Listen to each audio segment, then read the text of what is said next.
Hello, TikTok. We're going to get started really soon. I'm just double checking all my other streaming applications on YouTube and Twitch and TikTok, or Kick rather. But I'm just doing my final check on and we're good to go.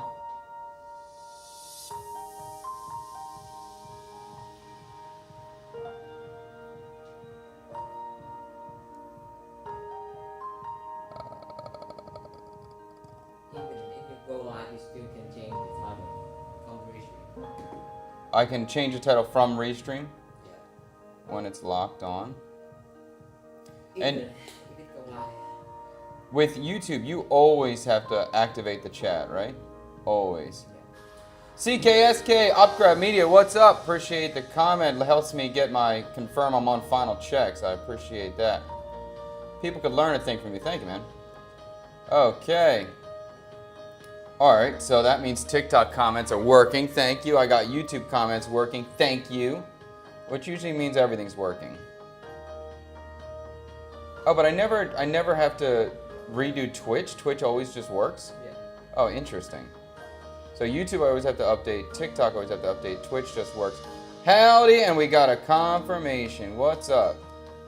Okay, I think we are ready to go. Let's do it. Alright.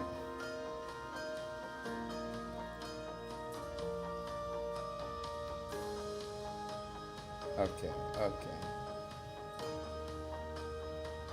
Oh, how about, one more thing. I gotta change one more thing.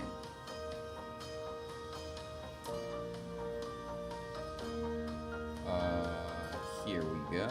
And then this one. Boom. Edit. It's not a Viet Mapo tofu. It's a fish chowder. Noodle bowl. Bada bing. Okay. Now we good. Bada bing. We did it. Successful. Completion.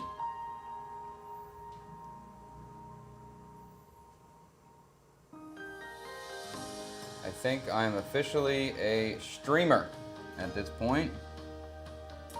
Okay. Phone is on. TikTok's on. All the stuff is checked. Now I gotta wake up. I'm awake now. Let's do it. Move this crap. I know, but I don't know, I don't know. Now it's kind of getting a little bit more official what the streaming situation is. My normal thing. Miss Twee White is here. You are early. What's going on? Unfortunately, I can't stay long, but good to see you. Twee White, it's so good to see you. We're gonna try to start earlier every day. I'm going to try my best, but I'm sure once I get in the habit, it'll be a normal thing. 8 a.m. will be the start point. Or 8 a.m. Indo-China time, 9 p.m. Eastern Standard Time, I guess. Do you have a video on Nemchua, Alan? No, we do not. Not yet. I've never made it. And I don't think I really, I mentioned it quickly in a few videos, but we never really did a dedicated video on what it is, the process, different varieties, different kinds. That might be kind of cool. Unfortunately, that's a super niche subject. So I have to be very careful on what I spend my time filming. I'm trying to be very intelligent about my videos and where my effort goes. So maybe when I got the FU money, we'll do a whole documentary on Nemchua. Okay, I got some celery leaf I'm just straining out over here. Oh, I'll show you exactly what I mean. Bada bing. I'm just getting my final washing. Okay, let's get this out of here.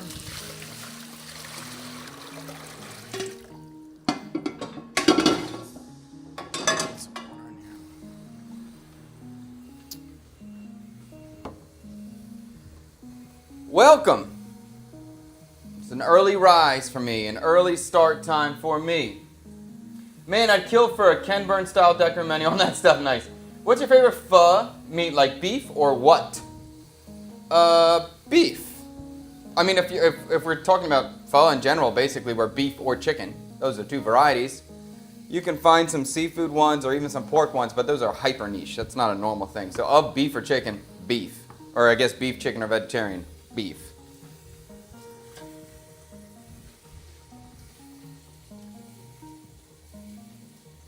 Are we still doing mapo tofu? No, where did I screw? Where's it say mapo tofu? It should be changed. I changed it. Yeah, on Restream, I changed it already. Can I change it? You said I can change it, right? Yes. Okay, I did change it. What the hell? Oh, sorry. Well, today we're not making mapo tofu. We already did that, and it was badass, by the way. That stream is available on this YouTube channel. You can watch it whenever you want. But today, I'm changing the title again right now. We're going to make a fish chowder noodle bowl. And I'll get into that in a second. Let me just change my title here. I appreciate. Always call me out. Please call me out if I make a mistake. I'm always happy to hear it. Ready to know. Bada bang. Now we're starting. The title of the video, I changed it. I have to be honest. Your collared white shirt with the black tee underneath is giving pastor vibes. I'm here to spread the good word of cooking. I'm here to spread the good word. Learn how to cook. I think I'm going to really try to promote more and more that cooking is a creative act. And it's good to create, especially as a human. And that's why I got my create mug every day. Once you have the basic understanding of cooking and you can think about it a little bit, then for me, it's full on creativity, creation every single day. And that's why I like it. So I'm excited about the pasta vibes. And you got to factor in, I have a super tight chef jacket on, so it's just keeping me nice and slim in there. I promise it's not comfortable, but I think it looks good. Okay, today we're going to make a fish chowder noodle bowl. And I thought this would be a good way to give you an example of how we can learn from one cuisine and then start getting ideas for how we can tweak maybe our home cuisine or what we grew up eating. So usually you see me kind of do things where we're taking Vietnamese flavors or Asian flavors and we're mixing that in with a Western dish or a Western technique. We kind of play back and forth in that sort of style. And today we're going to go the opposite end of the spectrum. We're going to take super traditional Western flavors or even American flavors and present that in a Vietnamese sort of fashion, in a noodle bowl sort of fashion. So really the idea of what we're trying to do is basically take almost a New England clam chowder, but not a clam chowder, a fish chowder, and present that in a Vietnamese style noodle bowl context. So that's my goal today. Let me just get my Ozbot to track me again. There you go, he did it. Yeah, so I'm really excited about this, and it kind of came from, I was in the supermarket yesterday and I'm thinking about what am I going to make tomorrow, because, how would I say, there's a lot going on here, there's a lot of plans being developed, so sometimes my focus is not always on the stream, it's about something else. So last night I was figuring out what we're going to do for the stream today, and I just thought about noodles. I kind of wanted noodles, and I'm walking around the supermarket trying to figure out what the hell am I going to make, what the hell am I going to make. And then I saw a fish fillet, and then I thought about crispy skin fish fillet. I thought about the noodles. I was like, oh, what about a noodle bowl, fish fillet? Okay, what are we doing with that? And immediately I was on, of course, like Vietnamese flavors, but then I had potatoes in my cart, so I'm like, maybe chowder. And then we went down that direction. That's what we're going to try to do. Yes. Say what? Matcha? In the coffee, where the coffee section is, there's matcha powder, but it's not going to be sweet. You're going to have to add some sugar. It's going to be very bitter. And use the little foamer thing. The little mixer. This is live, by the way. You can tell. It's live! Nico, loving the new schedule. Awesome, Nico. Awesome. Is this the new stream time? I think so, to the best of my ability. I'm probably going to have a set. I'm still figuring everything out, so give me some time there. I'm probably going to have a set schedule that'll be locked in, and then I'll be also turning it on whenever I'm here. Whenever I have time, I'll just come in here, especially if I'm just making something for the family. But yes, I want to start at 8 a.m. That'll be my news time. Okay, for noodles of choice, that's a good question because I was struggling a little bit with it. I was really thinking about a thin rice noodle or even like a wheat noodle, like a mi wang style of noodle, because I was trying to, as I was imagining this dish in my head, it kept changing. Was it a soup? Was it thick? Was there a lot of broth? Not a lot of broth? Dry? Not dry? Big fish, you know? And originally I wanted these big bun ball noodle, and I was walking on the supermarket figuring it out, and I put them down, and then I grabbed some small bun noodle, And then as I thought about this dish, because I thought it was going to be a little bit richer, a little bit thicker, I didn't think that small bun noodle, the small round rice noodle would hold up to what I'm trying to do. So I bought a dry rice noodle. That's actually a pho noodle. It's flat, right? But because it's dry, it's going to be a little bit more strong than a fresh pho noodle. So I think it's going to hold up well to what we're going to present today. If it was a fresh pho noodle, it would be too delicate, too soft.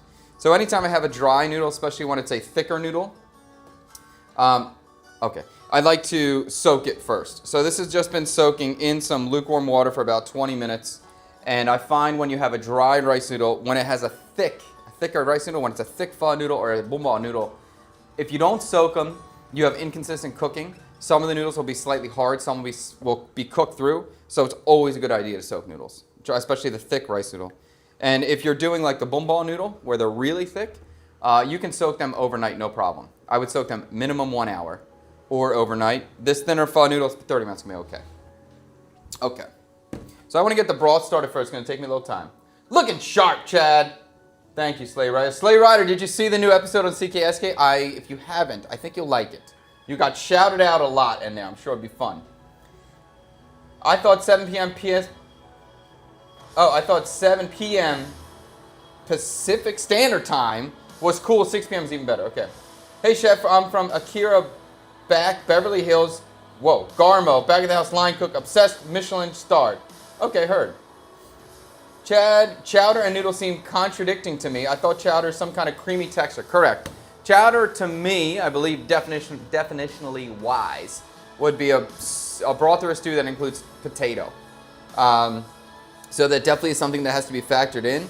I feel like if it is overly creamy, it will not play well, so I'm going to be careful about that. I am going to put a touch of cream in this, but not too much, and I'm not going to make it overly thick. That's definitely in my thought process of making something that's going to work with the noodle, but I feel like I have a good vision for this. Can you turn down the music down a little bit? For sure. I feel Bankan-style noodles always go well with seafood. I can agree with that. What's the difference between Saigon and Ho Chi Minh City? Same thing. Same thing. Saigon is the OG name. Ho Chi Minh City was the new name given. But both names are used every day with everybody. It's a very normal thing. People that typically were born and raised in Saigon refer to it as Saigon. They refer to themselves as Saigonese. People outside of Saigon refer to it as Ho Chi Minh City. Officially, government paper-wise, it's Ho Chi Minh City. Anytime you're filling out paperwork or looking at, hey, I'm trying to take a train from this city to this, you're always going to see Ho Chi Minh. Bro, I saw it was awesome. Oh, nice, Slay Rider. Nice, dude. I thought you'd like it. Tang did a very good job. You did a good job on that one. Calling out Slay Rider every time. That's good. Tang is in studio today, although he is not a part of this live. He is working right now. There he is. You guys on TikTok can't see him, but BitchCam can see him. He's got his head down, headphones on, editing. We got another project we're going to be working on after the stream, so he's just here. I'm sure he just came to eat. I'm sure that's what's going on here. Yeah, he saw what Fred was doing every day and was like, I can do that. Okay, so I want to get the soup started first.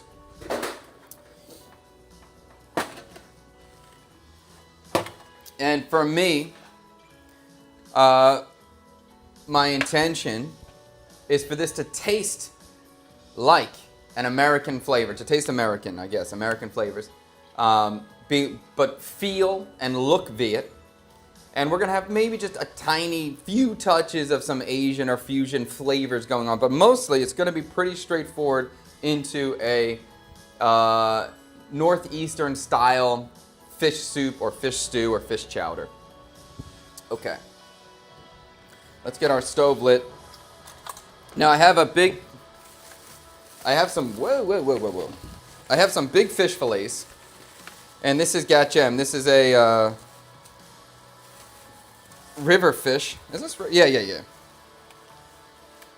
So these are really large fish fillets. Hopefully they're deboned already. They should be. I'll pick through them in an array. I will pick through it, And I'm going to be searing these or frying these fillets and serving it on top.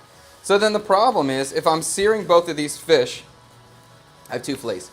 If I sear both of these fillets, I don't really have that fish to then flavor a stock or to make any sort of flavorful liquid. So I have to reach for other things to make a flavorful liquid. So I have some frozen little tiny dried shrimp from a previous stream. These, they smell okay. These these are in my freezer. And then I also have some dried shrimp and dried squid. Now that would not be typical for me to be reaching for dried shrimp and dried shrimp and dried squid in this context. But it should just offer a nice subtle seafood background, so that should be okay. I'm not putting a crap ton in that this gets overly oceanic.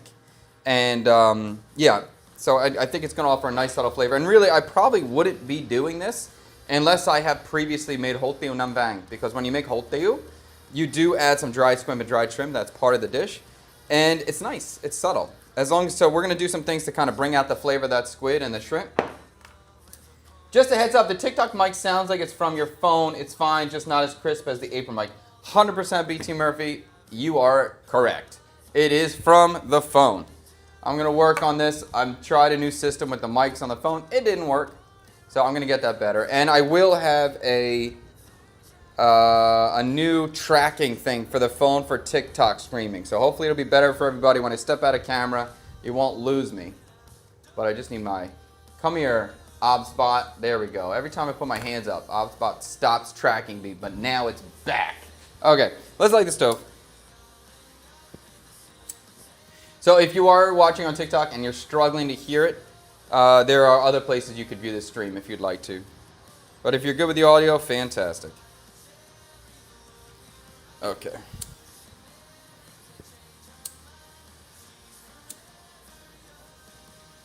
So the first thing we're going to do is kind of wake up this dried seafood. We're going to torch the dried squid, and we're going to fry off the dried shrimp a little bit too. And this kind of wakes up the flavor and mellows it out a little bit. Do I have, here we go, this will work. Okay, so with the squid, I'm just going to hold it over the fire a little bit. I want to see a little bit of toasting.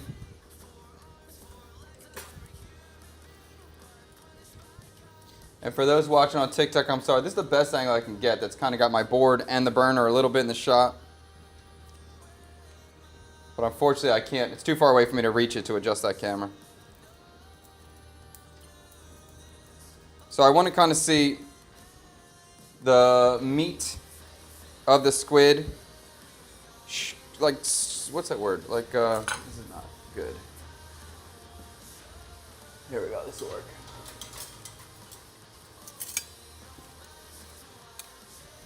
I want to see like the squid meat kind of curl a little bit. I want to smell a different aroma. There should be a little bit of a roasted aroma going on with the squid.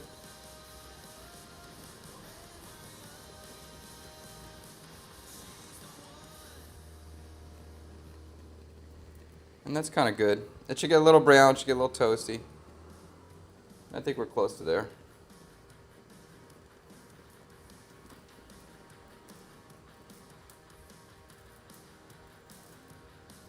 Okay, that should be good, and I'm just going to do that for the other two pieces too.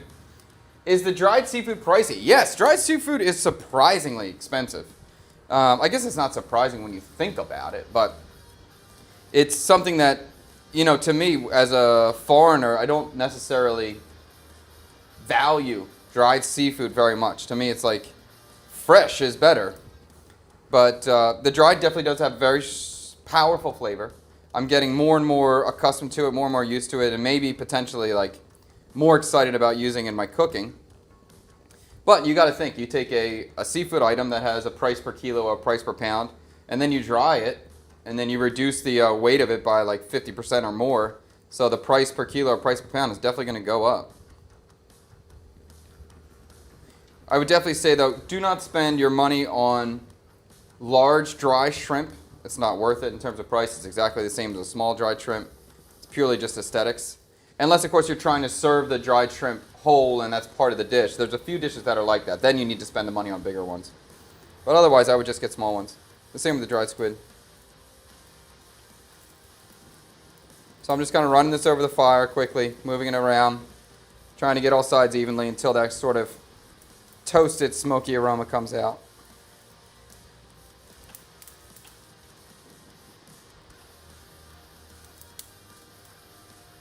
And you'll see every time you get dried squid on the street, like as like a beer snack, They always will toast it first. I think it changes the texture too, honestly. And we're going to do the same thing with the shrimp, but we can't really grill it the way I'm doing this, so we're going to fry it in the pan first.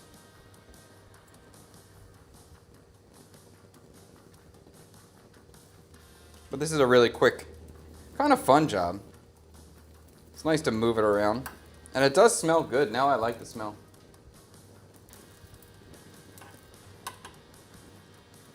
Okay, so we're almost there.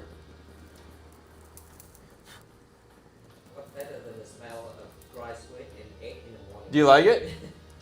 Do you really like it? Yeah. Yeah, but I don't see, like a foreigner, when they smell this right away, they would not be like excited about that aroma. But I do like it now. I do like it now.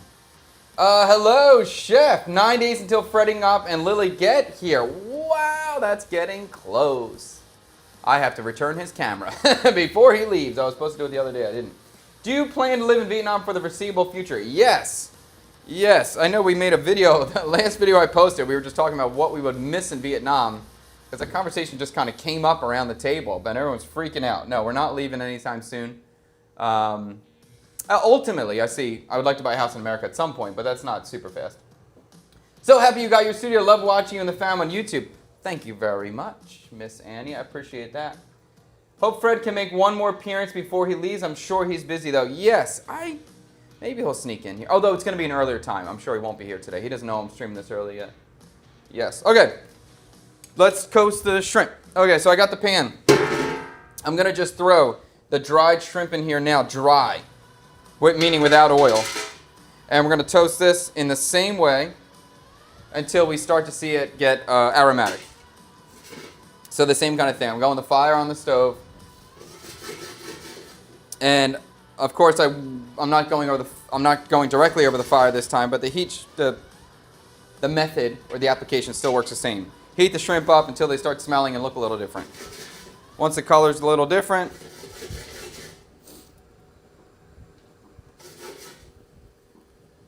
now I guess I could, maybe I made a mistake. I could soak these, but that would make it harder to fry. So let's just try to fry these pretty hard. And beyond that, I do have some depth. So these are like the little tiny baby shrimp. Little, super small guys. You can't even see that thing. Yes. And they were just frozen. They were left over from an old recipe. And I'm going to use them for flavor as well. So this is already super aromatic. The shrimp are really, really starting to get aromatic. I want to see a little bit of toasting. They're starting to dance in that pan because it's so hot. Turn this down a little bit.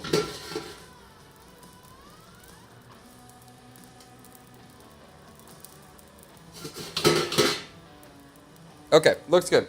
Dried shrimp is going in. Or dried squid, rather. Shrimp are going in. And I'm not trying to fry the shrimp now. We're just going to add some water to this now. So if I wanted to have a more shrimpy flavor, oh sorry, not that one, this one.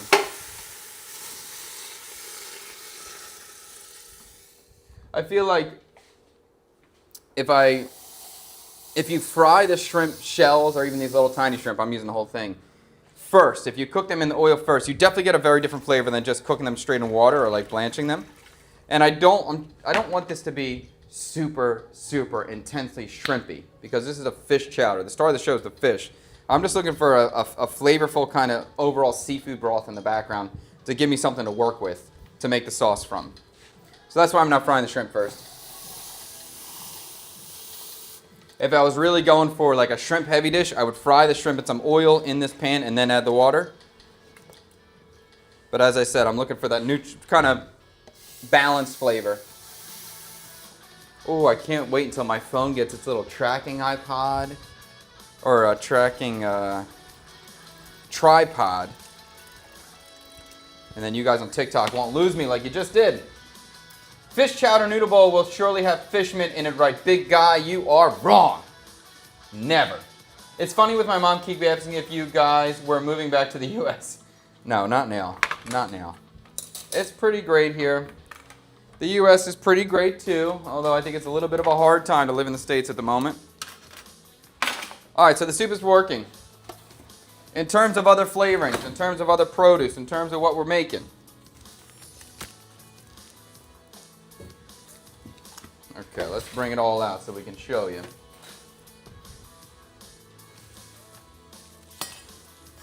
Did I say iPod instead of tripod? That's pretty messed up there. It's pretty funny. Have you tried gooey duck? Would you recommend it? At the last restaurant you posted, or save it for a fancy restaurant? I love gooey duck. Gooey duck is top tier. Super good. I would have some doubts about ordering gooey duck on the streets of Vietnam or in a restaurant in Vietnam. Gooey duck is super delicious, also very pricey. It's usually about $40 a kilo. It's usually around $40 to $50 for one, so they're pricey. And gooey duck, to me, the best thing you can do with it is just slice it thin and raw. So if they offered a cooked version, I would assume it would become overcooked, so I would not be excited about that. I think for me, if I was going to spend the money on a gooey duck, I may just do it myself, because I would hate to buy it and then it comes out not super nice. But if you're going to order it, if you want to try it, it is great. It's fantastic. It's a subtle clam flavor, and when it's cut thin and raw, it just has a nice sort of crunch to it that's very pleasant. So if you are going to order it, I would just make sure that you get a sashimi version or some sort of sliced raw ceviche sort of style.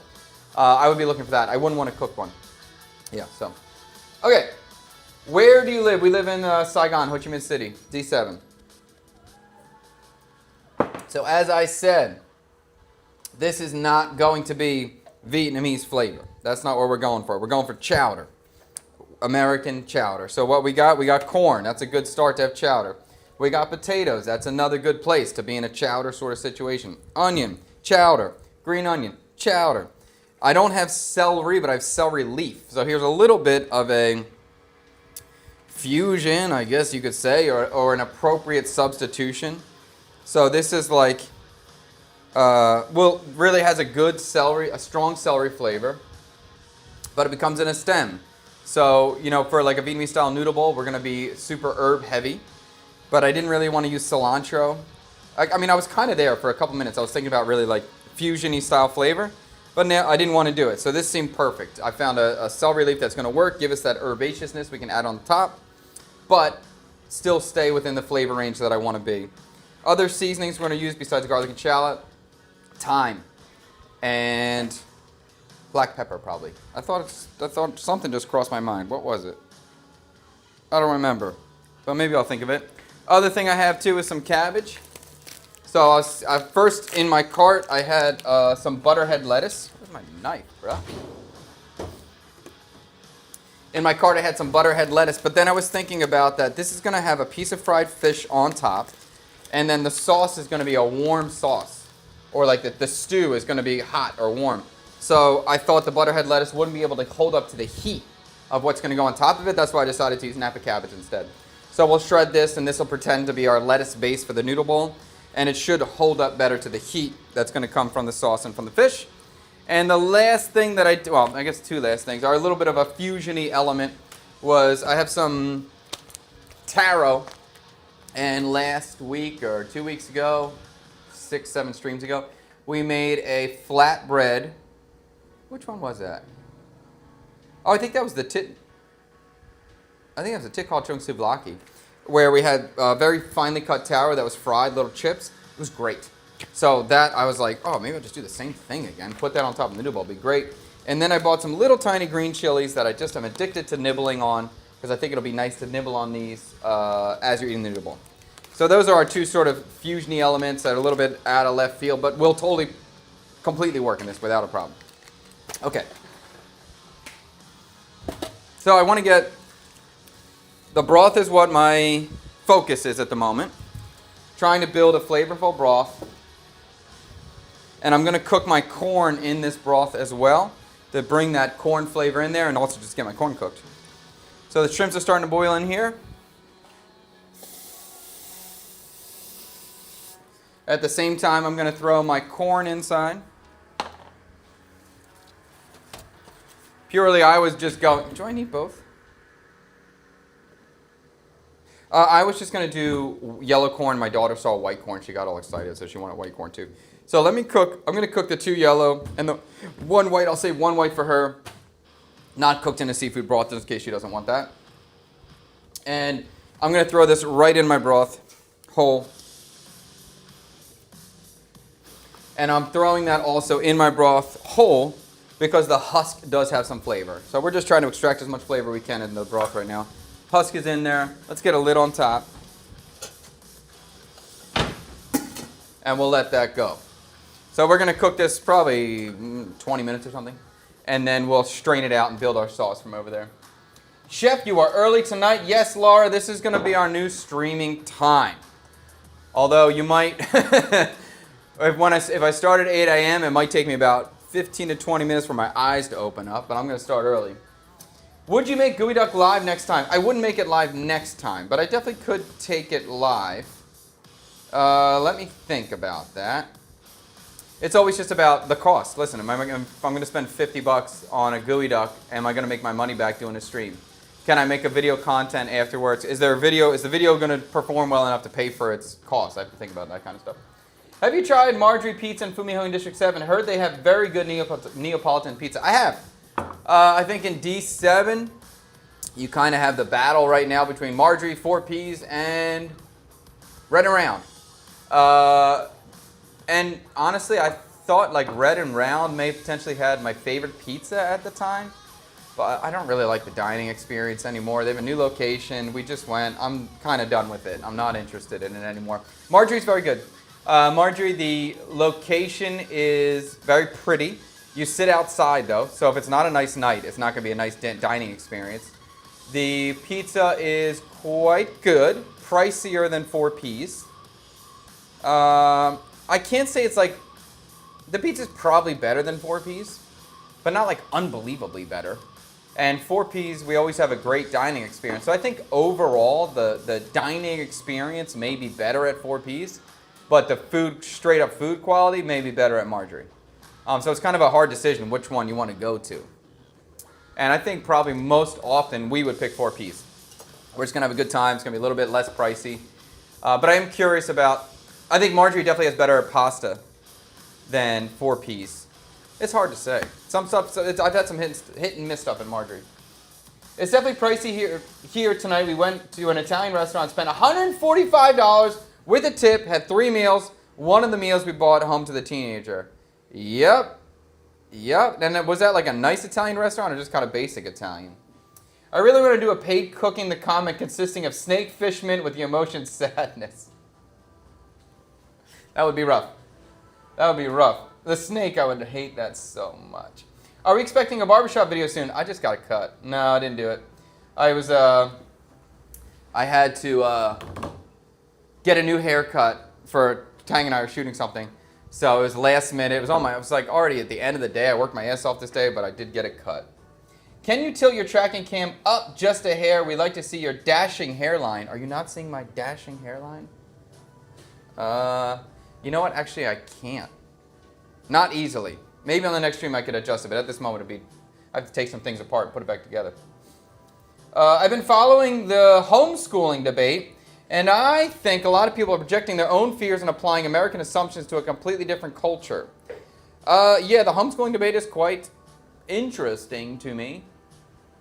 And I do agree that people do project their fears, and I don't get it really. I don't know why people value public school so much at this period when we see these kids aren't reading and we know the internet is poisonous and young children have phones and we're just pushing our children into a room and they all have their phones together and there's one human being supposed to manage 35 kids or 30 kids.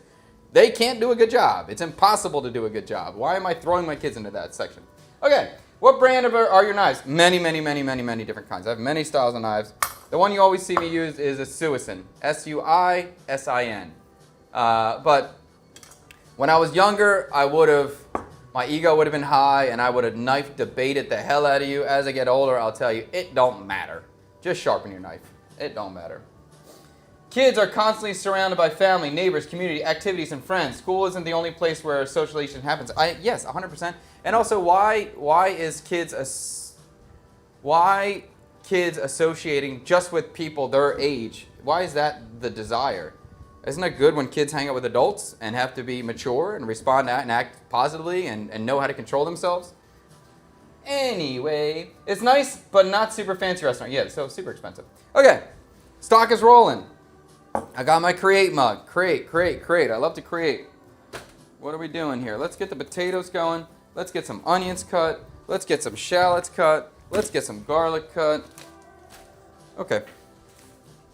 So for the potatoes, to me, I believe, by definition, a chowder must have potatoes. It's part of the definition of a chowder. So, okay, we will do that.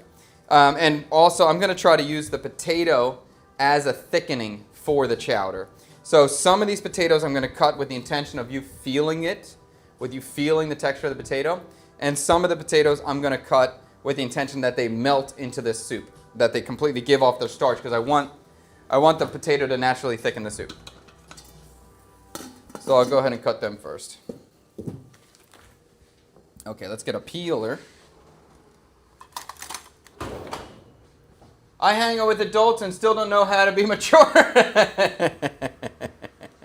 Heard that, frozen yak. Maybe just a little bit more time. All right, so we'll peel these out. And this is kind of like a Yukon Gold potato, so it'll work out well for us here.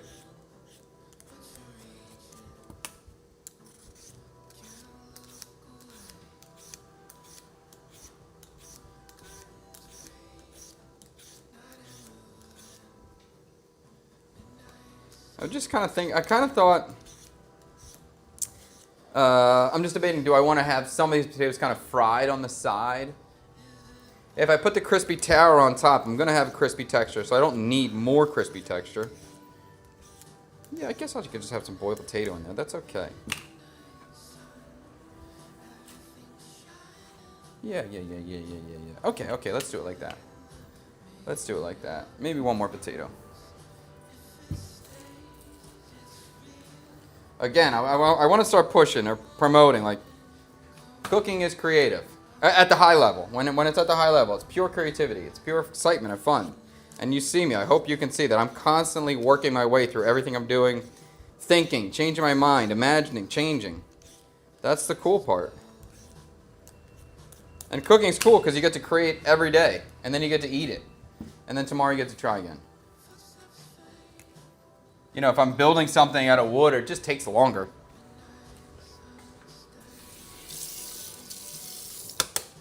Okay. So I'm going to get some water. We'll get our potatoes soaking in some water. Keep it nice. What if you fried the potato skins since you were frying anyway? Be good. If I didn't have taro, I think that would be the strategy. But I have the taro already, so it's not necessary to me.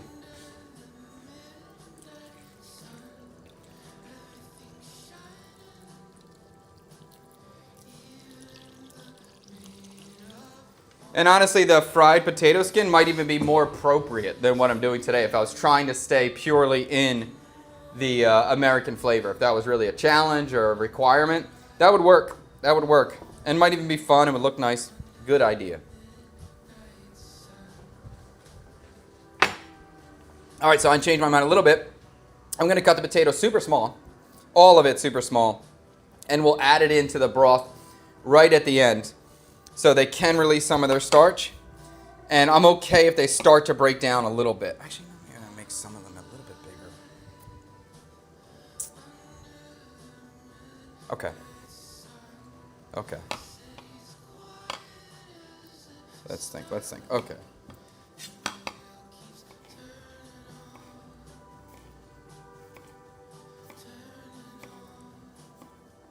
All right, so this potato, I changed my mind yet again, because that's what I do, bro. I think and I learn and I adapt and I change. This one, I am going to cut this one on the smaller side, small dice. The intention, this is going to go in the soup right away, and we're going to have this completely break down. So this will be the thickening, and the other one I'll cut maybe even the same size, but I'm just going to add it to the pot later. So I'm going to add some early with the intention they break down, and some later with the intention that they still hold their shape. And you'll be able to kind of grab them as you're eating.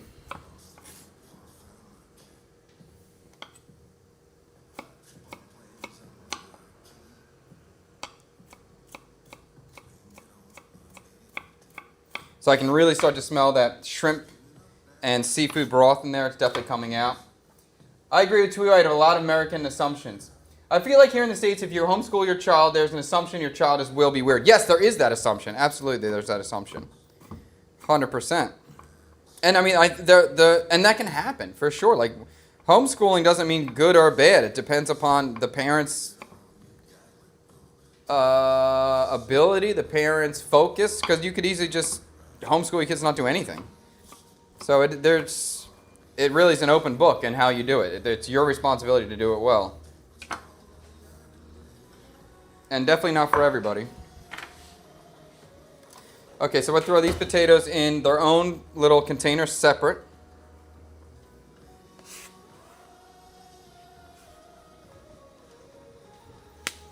A little water.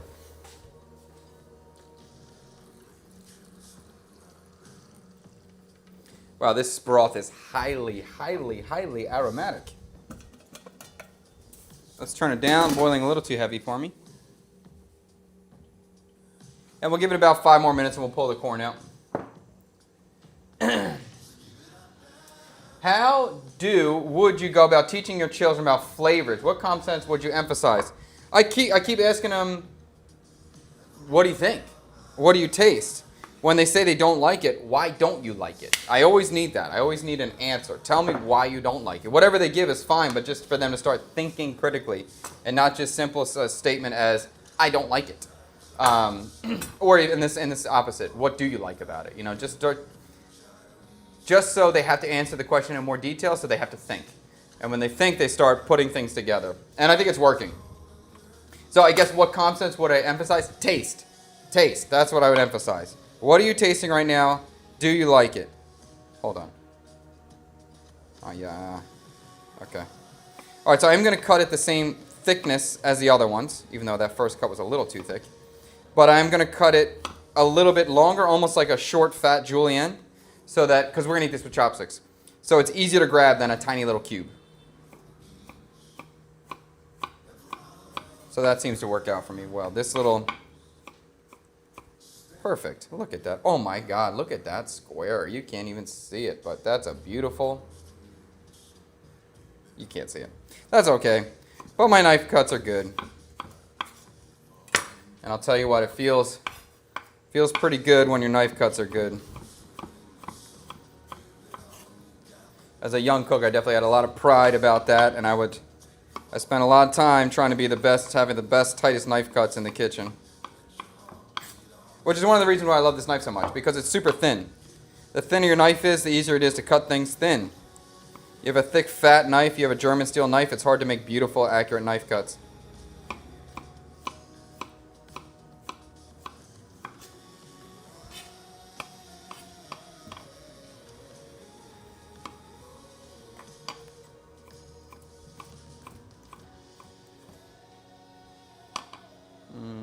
This way? No, this way.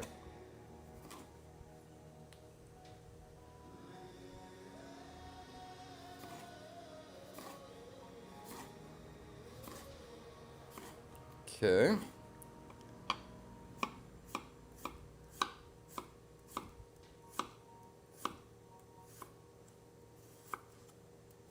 Okay. Beautiful. Back in the water. We'll use these later. Okay, we got our potatoes cut. Put these behind me. Oh, I should get my water boiling. So I have that rice noodle soaking, if you remember. And I'm just going to get a big pot of water up to a, not quite a boil, but hot. Oh, it's great there. It's all right there. I'm a badass. Okay. Turn this on.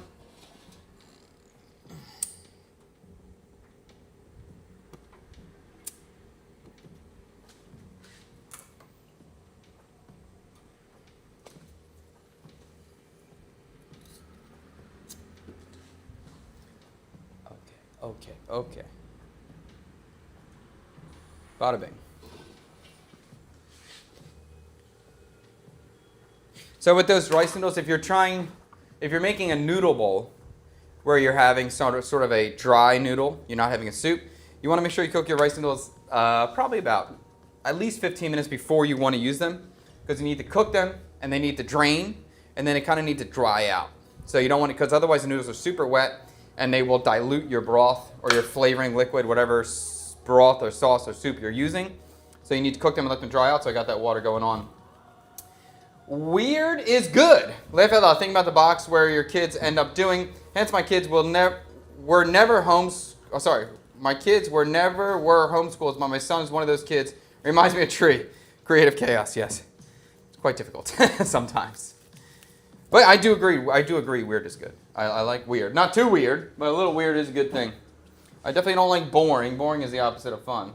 Will you ever get a second motorbike? Seems like it's going to be tight with 5 people on one.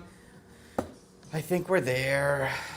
My wife keeps saying, like, this is it. It's over for me. I can't do this anymore. And then we're good for another month or two. And then we just everybody just moves up an inch on the motorbike. But I really think we're kind of at the end of this process. And it will be devastating to me when we lose this time period. It'll mark the end of our whole family fitting on one motorbike. And I'll be a little bit upset about that. But it's coming. Very close. Okay, how much garlic am I going to use? That much. Yeah, let's do that. Somebody wanted to hire my son because of all his live views. Oh, that's cool. My family joined the chaotic Kubanov universe this week. Yes, welcome. My father's 82 and took a fall. He's fine, but will stay in the hospital for a week getting physical therapy. Oh, bummer. Bummer. Oh, you mean that chaotic universe. Oh, that's a bummer. Sorry about that.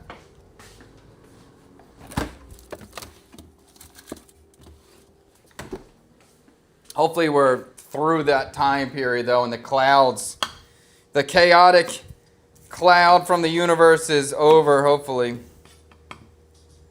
All right, so I'm going to cut some shallots. I'm just debating right now if I want to cut the garlic fine, which would be the typical, or do I want to just kind of leave them whole? That might be a little difficult. I'm going to chop it.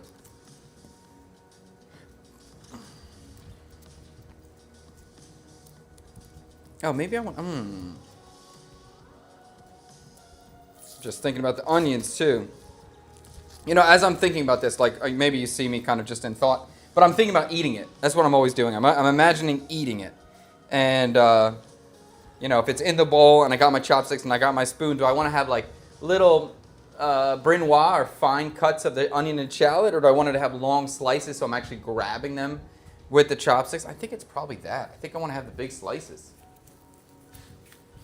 If I was making a normal chowder where you're just going to be eating this with a spoon and it's like a soup, then small dice would make more sense. But in this context of a noodle bowl where I'm going to be grabbing and with the chopstick, I want to be able to grab the stuff with the noodles as they come up. So longer julienne's kind of a better situation for me. Sorry about the typos. They have cars. Of course they have cars here. Yeah, but I'm never driving a car here. It's not worth the liability. It's not a risk I'm going to put upon myself or my family. So forever and always, I'm driving a bike, and I can rent a car and rent a driver. That's going to be the way that happens. Maybe I'll use this onion. This one seems a little bit older. But I did forget, get a bigger bike. Now, the idea was, we did forget, I was thinking about getting a sidecar, which could be really fun. We don't see them around much, so there may be some legal issues about it.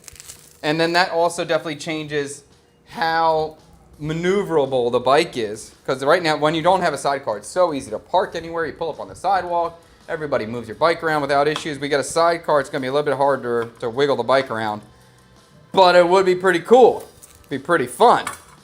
So that could be an option. We'll see if we can source a sidecar cost-wise and legality-wise. If anybody has any information about sidecars in Vietnam, do you know anyone sells them, let me know. We are thinking about it. What are we making? We're making like a fish noodle bowl, a fish chowder noodle bowl. So a little bit of a fusion-y style dish. Oh, let me pull that corn out. That seems like it's probably done now, huh?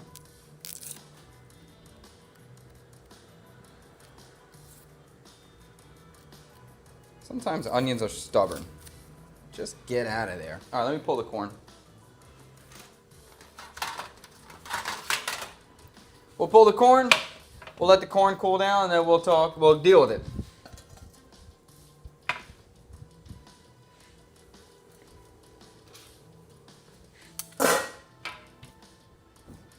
Smells pretty good. So hopefully that corn gave us a little bit of a natural sweetness going on.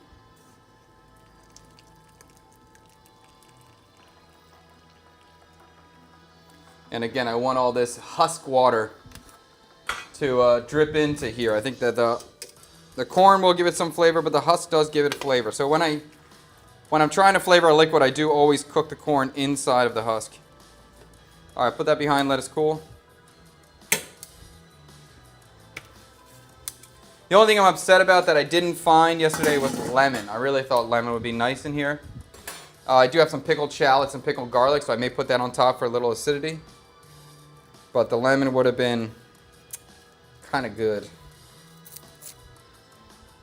Okay, here we go. Now I got her. Now we got her. You mean me to hear that? Sorry to hear about this. I hope I recover. Yeah, thanks, man. Long Julienne was my nickname in college. Heard that. Better than Short Julienne. Literally, can you just get insurance that gets you covered? No. Or liability, sorry. Liability, can you just get insurance that gets you covered? No, there's situations here where basically when an accident occurs, regardless of the situation, the bigger vehicle always has some fault, even if it's not the bigger vehicle's fault in any way. So I know of situations, and I personally know of these situations, where a motorbike literally just took a left turn directly in front of a car and they died. And the driver of the car vehicle did nothing wrong. They had a camera on the vehicle. They were not drinking in any way. They were not intoxicated in any way. They were driving completely safe. Everything was recorded. But the driver of the vehicle was still, driver of the car was still, had some liability and still had to pay out the family of the deceased person. So that's not cool. And for a period of time too, the driver of the vehicle did not know if they were going to be going to jail or not, even though they did nothing wrong. So as a foreigner, to me, it's not worth it. I have even more liability. I have even more bullseye on my back for just being a foreigner. That means like, oh, he's a foreigner, he has money, he can afford to pay more, so I'm not interested in doing that. Oh, just really haven't seen cars around your YouTube videos. Oh yes, cars everywhere, everywhere. And more and more and more too. Have to buy a VinFast. I don't want no VinFast, bro. I don't want no VinFast. I'm not into it. VinFast is the electric car company of Vietnam. They're really pricey. Like it's not like a deal in any way. They're at the same price as a Tesla, and I don't think it's the same quality of vehicle. And I don't particularly, the whole charging thing, I don't think it's quite up to convenience levels yet. I mean, the VinFast, I'm happy when I book a Grab and it's a VinFast, so it does feel nice on the inside. I just don't want to pay for it to maintain it. All right, so as I said, I'm going to cut this in sort of a julienne sort of a cut, so just like a long strip. And I'm cutting the root end first because I ain't going to race no root end, I'll tell you that. Oh, you know what? I'm going to cut it pretty big. Yeah. Let's do kind of a fatter julienne because I'm going to cook these. Oh, that's going to be cool. I'm going to cook these in the beginning of the process. So they're going to be in the sauce for a while, so they're going to soften up. So let's cut them bigger so they maintain their structure.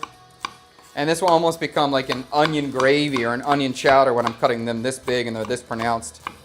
And I love onion.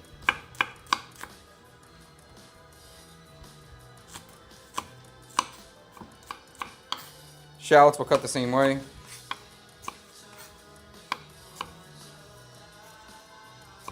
Okay. Big. Actually, let me go this way.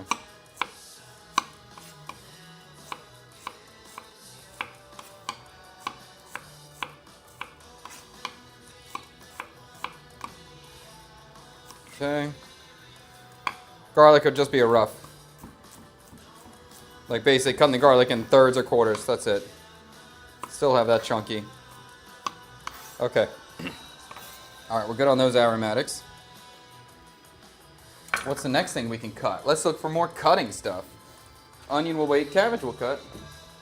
Okay.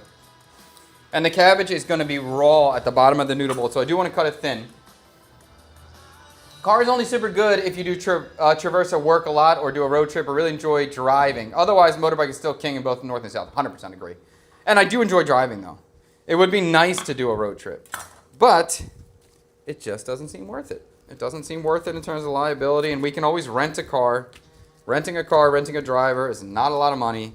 You know, we have a border run that we're going to do very soon, and we're renting a car to take us 2 hours, maybe 2.5 hours to the border and back, and it's going to be $1.7 million. So it's about $65 for, let's say almost 5 hours of car travel, and then the guy's going to wait for us for probably an hour and a half. So, you know, just renting a car, I should say, buying a car never seems like it pays for itself. The cars here are much more expensive than America. There's an import tax. There's taxes just on, like, what do you call it? Like tickets you're going to get on the street. You're going to get pulled over, and you're going to get tickets regardless if you're doing nothing wrong. There's going to be laws that you're breaking that you're not aware of, so you're going to have to pay those. Yeah, so I just can't justify it in my head. Thoughts on the Gemba Souring Bida at Kwanto Ngap Sin Sin D7? I don't know what that is. I mean, I know Gemba Souring. This is our Gemba avocado durian ice cream, but I don't know this spot, and I don't know Bida. Oh, it's got pumpkin in it too. Oh, interesting. Avocado durian ice cream with pumpkin. Kwanto Ngap Sin Sin. I don't know that spot, but I'll look it up. I like avocado ice cream. I like durian, so I will like that. I like pumpkin. I've never seen pumpkin in the combination, but I think it's probably cool. Corn water's not bad. 100% not bad. Morning all. I get to watch stream while I'm only 30-minute break. Well, good to see you here.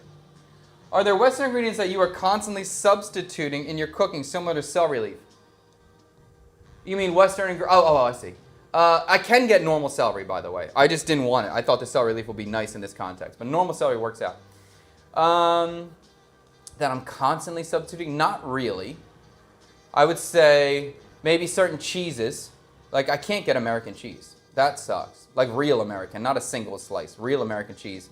I don't have that, so that's not even an option. So there always has to be a substitution. Cream cheese I often substitute for Laughing Cow. But I can get cream cheese now, and I am buying it more often. A russet potato, I've never seen it here.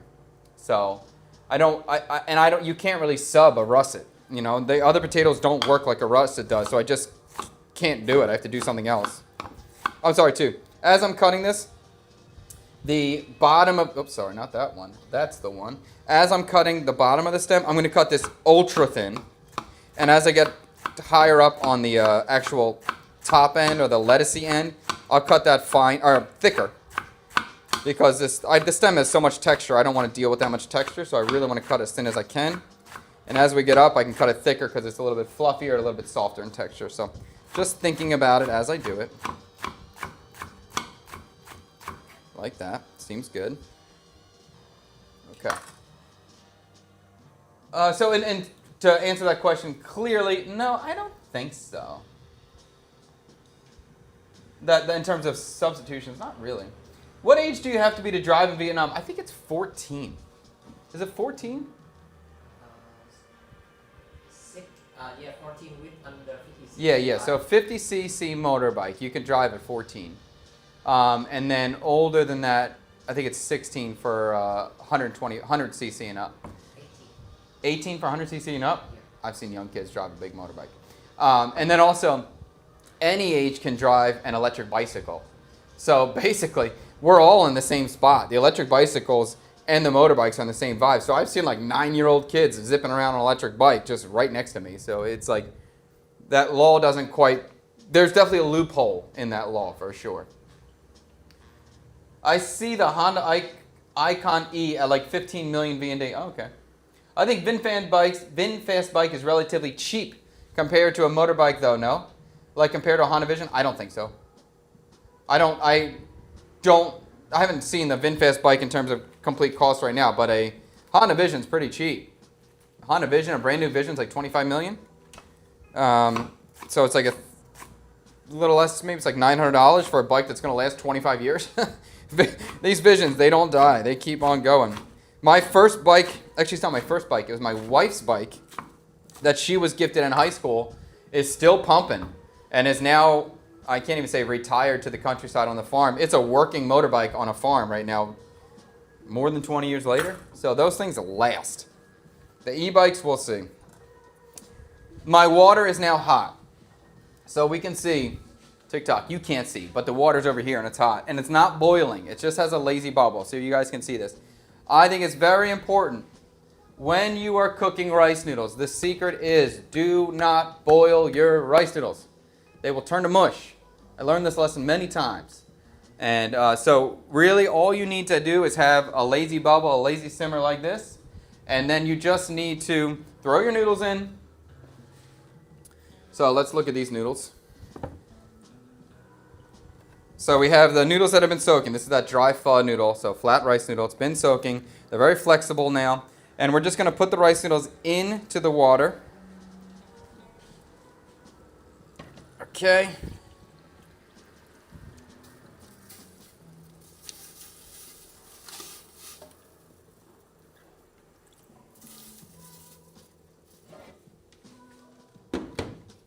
And the rice noodles like this are pretty easy because all we got to do is just kind of give them a little stir and just taste them. Of course, if you're making the same kind of rice noodle you made before, then eventually you can figure out exactly how many minutes it takes.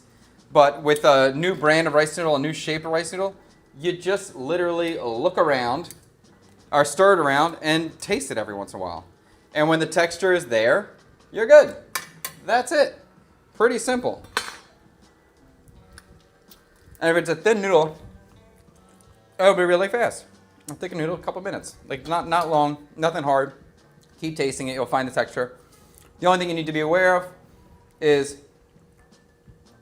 as this sits, it kind of will absorb some water. So you definitely don't want to, you want this to be cooked to the temperature that you want when you pull it out of here. You don't want it undercooked in any way. Do not undercook it. And do not overcook it either. I potentially would rather have it slightly undercooked than overcooked because mush would be a disaster. So you don't want mush in any way. But as long as you're not boiling, you probably won't encounter that mush. But if you're boiling it, it's a high chance of mushiness, so be careful about that. I forgot what is Fred's wife's name, Ngoc. N-G-O-C. It's a very hard name for non-Viet speakers. All right, let me get a strainer so we can strain these noodles so we're ready to go.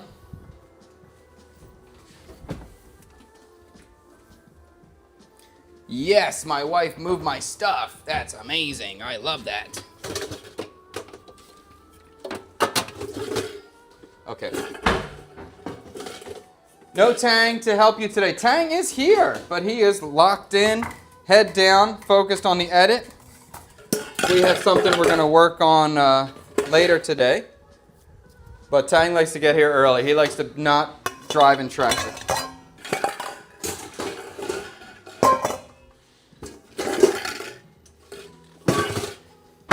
All right, so let's keep checking this noodle, because this could happen really quickly. And I do not want to boil it. If I start to see it boiling, I need to turn it down.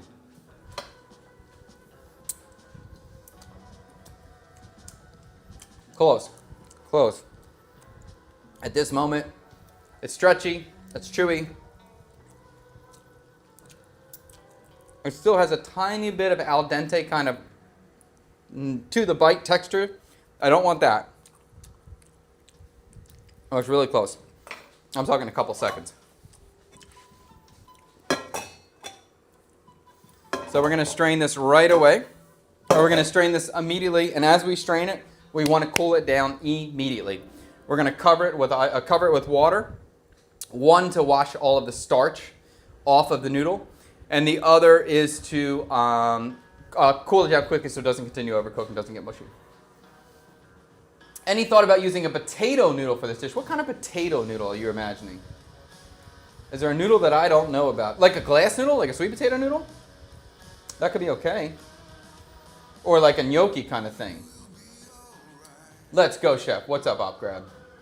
Laugh my ass off. Rolling on the floor. I'm such an idiot. I asked you to tilt your camera up earlier. I just had to scroll my window up. Ha ha. That's funny. Okay. So I think we're here with this noodle now.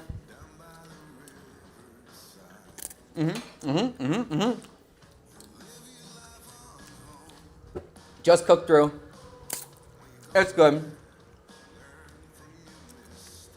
Oh, I forgot to tell you. Oh, let me strain it. I'll tell you in a second. Okay, so TikTok, you won't be able to see me for a second. I'm just pouring out this water through a strainer. I'll be right back in about 20 seconds. All right, but everyone else can see me. So this is coming through.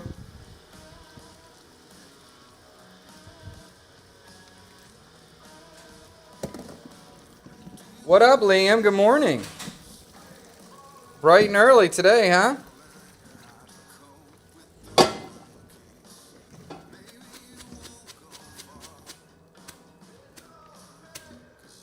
Okay.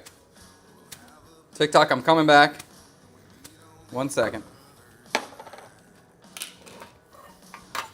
Okay, I'll give you a little chef tip because I forgot about this. I just had a flashback. I used to have a restaurant in Philadelphia. It's Vietnamese street food. I used to make noodles every single day. I was cooking 30, 40 packs of noodles every single day. So sometimes I'm really busy. And right now, I'm watching this pot the whole time, right? But in a restaurant, my ass is busy. So I can't be staring at the pot. So another good technique, or just something to be aware of, that let's say you're busy and the noodles are really close, but they're not there yet, but you're afraid you're going to overcook them or whatever, you can always strain them and just let them hang out hot like this, and they will slowly carry over cooking. So then you can kind of just come back to them and taste it, and once you're at the texture that you like, then you cool it down with the water. And when you do it in this way, it gives you a lot more safety that you're not going to overcook them or get them mushed, because they still will steam out. They're still warm. There's still moisture in here, and they will continue to absorb that water. So that's a very just good thing to be aware of. You got a lot of things going on. You got a baby on the floor, whatever. Just strain the noodles, let them hang out. But these are good to go, so we're going to wash these right now with the cool water.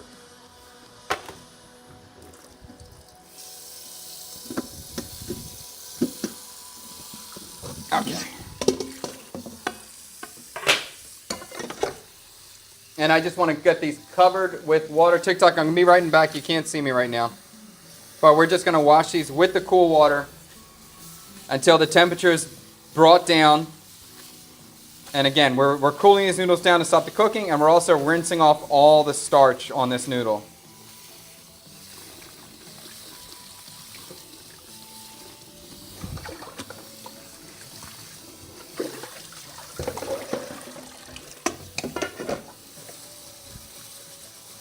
All right, almost there. And you want to mix them up. Here, let me show you. Just on TikTok so you guys can see. Okay, I'm coming. You really want to make sure, like, there's water in this bowl right now. You want to make sure you wiggle these noodles around, that you have them completely evenly cooled, because if you have any pockets of warmth, that section of the noodle, that clump of warm noodles, will overcook and will get mushy and it will not be fun. So make sure you move it around and you get them all evenly cooled down. Don't be afraid to use the water. And if you don't wash them well, besides them overcooking, there's a gluiness because all the starch will just stick to the noodle. So you need to wash them well. It's very easy, but it's just something to be aware of and you need to do it.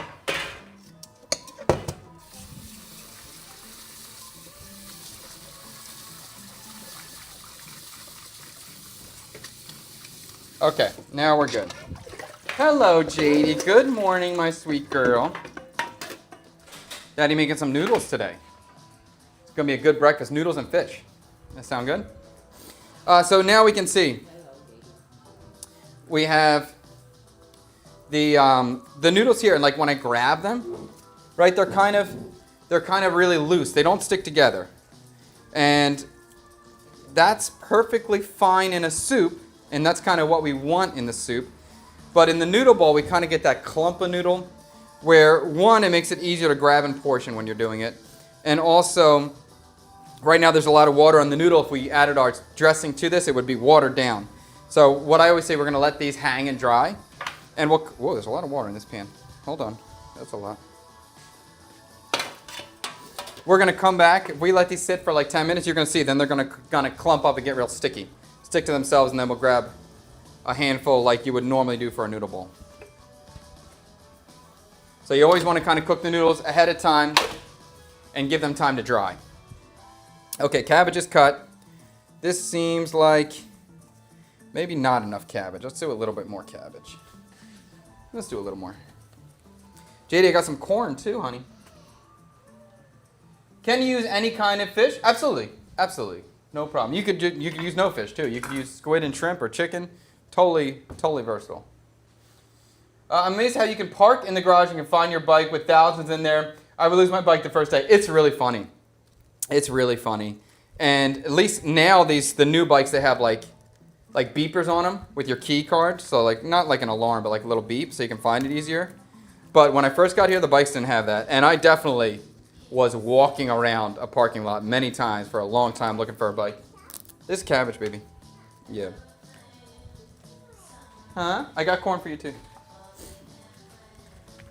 And sometimes even in the parking garages, there's like security guards. So sometimes they move bikes around. So you have your bike parked somewhere and then you come back and it's not in the same spot. It's crazy.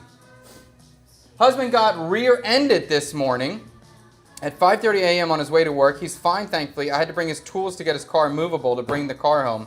Made it to work 2 hours late. Bummer. See, I got to tell Tree too. Like, no matter, you still got to go to work. Even if you have a rough morning, you still got to go to work. That sucks. Do you make banh mi bread? No, not successfully yet. It's difficult to make banh mi bread without all the proper tools to it. But I think it is something we are going to work on. We are going to lock it down, and we are going to figure out a way that you can make banh mi at home. But it's not at the top of my list right now. There's some other projects we're working on, but that is definitely coming because everybody wants to know and needs to know. So we're going to figure it out and share it with you. Okay. We're going to go a little bit thicker as we work our way up, as I said. Okay. And I'm going to give the cabbage a quick wash. I did wash the outside, but let's just wash the whole thing.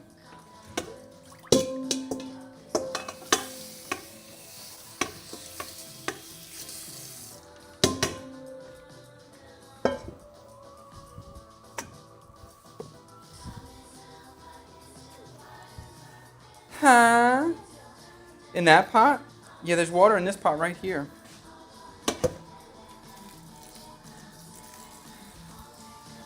Okay. Get this out.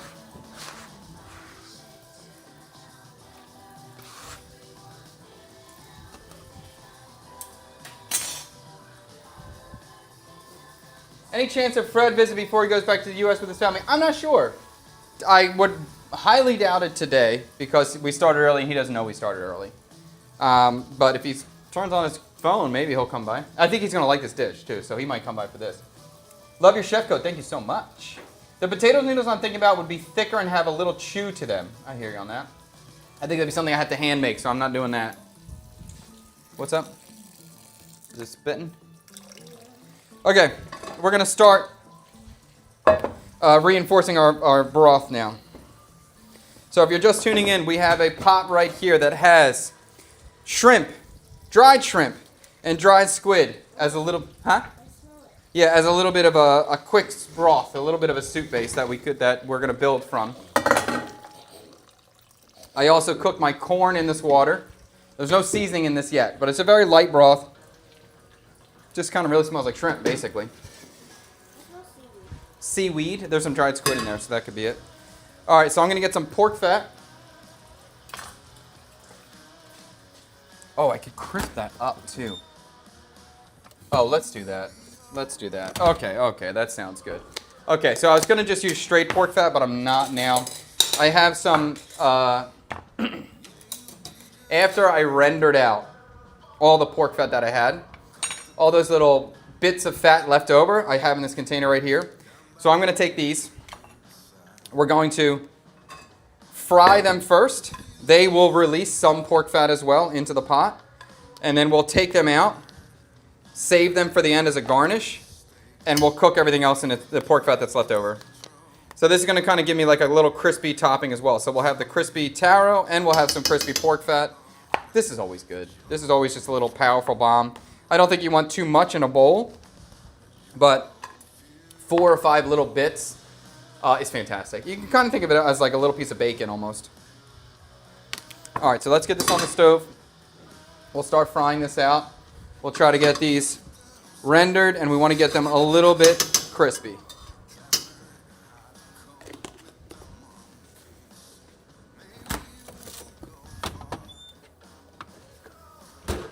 I'm going to add a little bit of the extra pork fat that I have, just to kind of get this moving and make sure I have enough to cook this out. Yeah, that's okay. Oh, and I might add some cream too, so I don't need that much.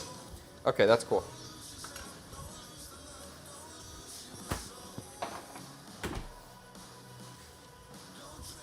Oh, I bet you some candied chili will be good on the top of this thing. My Vietnamese wife and I are planning to move to Hanoi. We're hoping to make a short trip to Saigon, spend some time D7. We'd love to attend one of your pop-up events while we're there. Yeah, pop-ups are starting soon. My wife and I are starting to talk about this. We're planning it out right now. If you're interested, you can send us an email at cksk@chadkubenhoff.com or team@chadkubenhoff.com. We'll probably be getting going in like 2 or 3 weeks. We'll be starting doing dinners. Not many, though. Maybe 4 a month maximum. And really, I only want to sit 6 people. I want to sit 6. So it's going to be very tight. I mean, tight in terms of getting reservation. But that's what I can handle. That's what I want to do. So that's what I'm doing. And I think we're going to be taking reservations about 4 weeks in advance, maximum. No more than that, too. Living in Hanoi sucks. Uh-oh. Uh-oh. And Wallace doesn't like this idea. Huh? What is candied chili? Chili that's sliced, and then I cover it with sugar, and then I let it sit there for a little bit. So it kind of gets a little sweet and a little spicy. It's good. So in an instance like that, more volume of noodles, the faster it will take to carry over cook.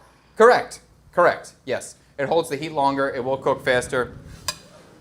And if you leave it without cooling it down, they will overcook. So it will take longer, but you can't just leave it there and forget about it. You still eventually have to cool it down and wash it off. Do the residual moisture? Yes, do the moisture and the heat. Yes. Kind of off-topic question. Why do you have to put cornstarch in warm water beforehand? Why can't you just add it to a hot pan or pot? Okay. Hannibal, I think you're talking about, for one, thickening of a sauce. You're making a cornstarch slurry. And you need to put cornstarch in cool water or cold water, not warm water. It will clump immediately in warm water. And you're adding it to water first to evenly distribute the cornstarch into the water before you add it into your broth, so it will thicken evenly. If you add it directly into a hot stock or hot broth, it will immediately clump. Immediately. Once you put it in there, clump, and you will not get it smoothed out. The only way to smooth it after that would be to actually blend it or put it in a food processor. And you may have some food particles in there, so that would ruin it. And also, if you blend it with the cornstarch, you're going to add air into it, so there's going to be bubbles throughout your sauce, so it's not ideal. Hello, my dear. My wife came down here purely to say I have something on my cheek.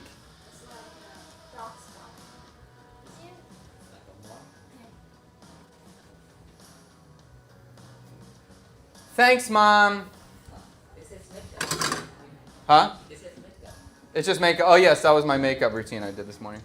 Hey, Chef, are artichokes in season right now? I crave grilled artichokes and remoulade every summer. What would a Vietnamese-inspired version look like? That's a good question. That's an interesting idea. Oh, it's starting to get a little warm in here. No, because I got 2 burners on full. Are artichokes in season? I don't know. I did see an artichoke on the shelf at the supermarket yesterday, so that could be a good sign. I don't usually see chokes anywhere in a supermarket, so that could be it. And in terms of what would a Vietnamese-inspired artichoke dish be, I don't know. I like this idea, though, because Vietnamese don't use artichokes in the way that Europe or America does. They only make tea out of it. They slice it, dry it, and make tea. So I would love the idea of cooking an artichoke in artichoke tea as a base. I think that'd be cool. But then what would I put on top? Probably pork fat instead of butter, or instead of olive oil. Wow, I like this idea. I may do that. I may play around with that. Cool, Noob. Thank you for the idea there. Just the inspiration. Do you filter out the water before use, or do you trust the Vietnamese filtration process? Do not trust the Vietnamese filtration process. There is none. So if I am going to cook with water, if it's being boiled, no problem. I have no concern. If it is, if I'm just washing produce, Typically, I would still just use the water, and then we would just drain it well. But on this particular sink, I do have a filter. I have a normal tap water, and then I have another line that goes through a reverse osmosis. Or not even reverse osmosis, just a 3-stage filtration. So that's what I use now.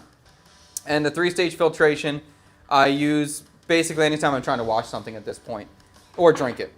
But that was not normal. I didn't have that before. Before, I was washing all of our vegetables in typical tap water without much of a problem. But I would not just drink the tap water straight up. That's not a great idea. Unless you want to adjust your body very quickly to the biome of Ho Chi Minh City. All right, so this pork fat is starting to get warm. It's not frying yet. Starting to get warm. And I'm going to take these out. So I want to make sure I have a tool of some kind to remove that. Not yet, not yet. What a spoon would do. A spoon would be good. Of some kind. If you're hot, Liam, you can turn on the air conditioner. Or the other one.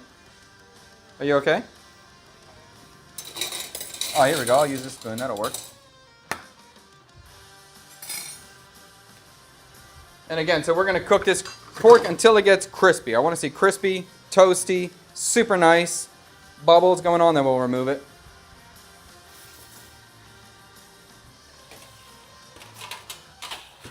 Get a tray, paper.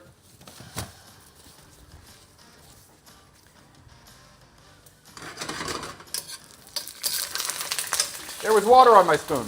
There was water on my spoon.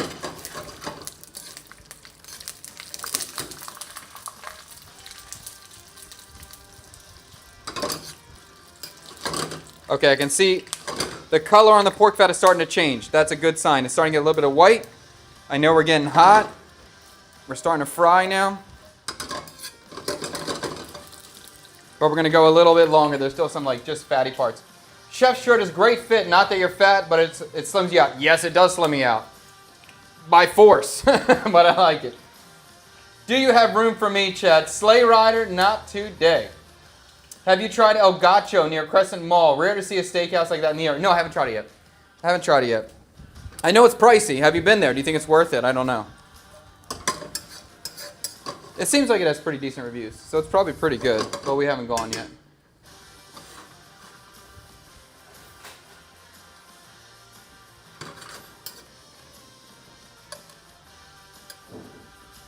So the secret to looking good, you don't need to lose weight. You just need to wear extraordinarily tight chef jackets, and it will just pull you in there. Sin Chow, what's up, Johnny? Where did Tang go? Tang's actually right over there right now, but he's working. No, Tang's not gone. Think Chad wants to try Sizzler before El Gacho. I do want to try Sizzler. I do want to try Sizzler. I'm very excited to try Sizzler. I want that salad bar. And no, Tang's not gone. We have a project we're working on together, and we have a goal we're trying to hit. When we accomplish our goal, Tang will come back on live. So if you want to see Tang come back quickly, make sure you follow the CKSK YouTube page. Help us grow that page, and we'll get Tang back here live streaming. But Tang and I have a mastermind. We're working on something. There we go. Tang got out of his headspace of his editing to purely do that sound effect right there. Okay. The fat's getting golden brown. It's a little hard because some of these pieces are bigger than other ones, so they're taking a little bit longer. So I'm just going to have to remove it because I don't want this to burn. Burnt pork fat is not the coolest thing in the world. Remove these out.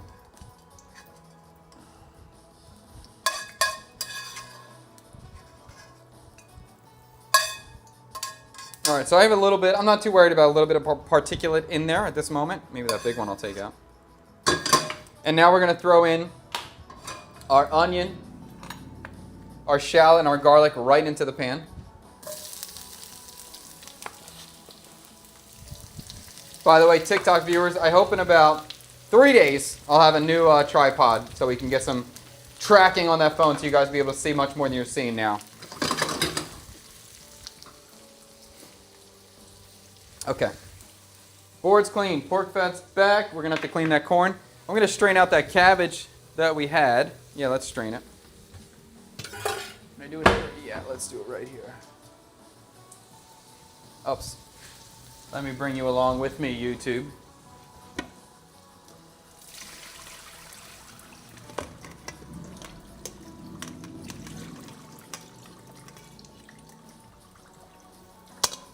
So our cabbage is now washed. Let this hang and drain.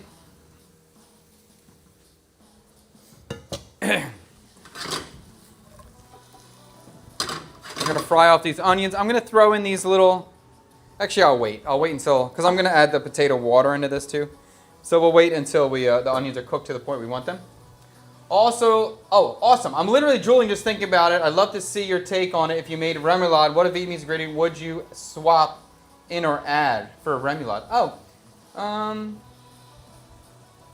Well, if I was going to do pork fat as a dipping... as a fat medium...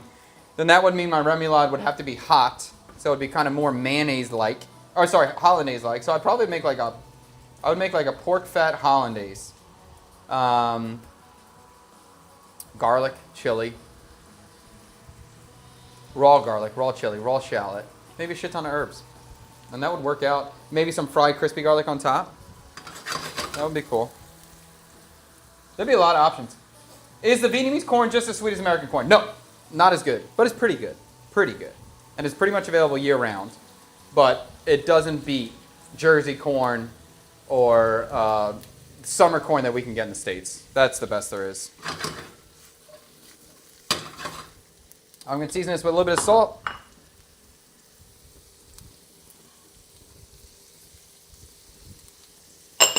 Season this with a little bit of dry thyme.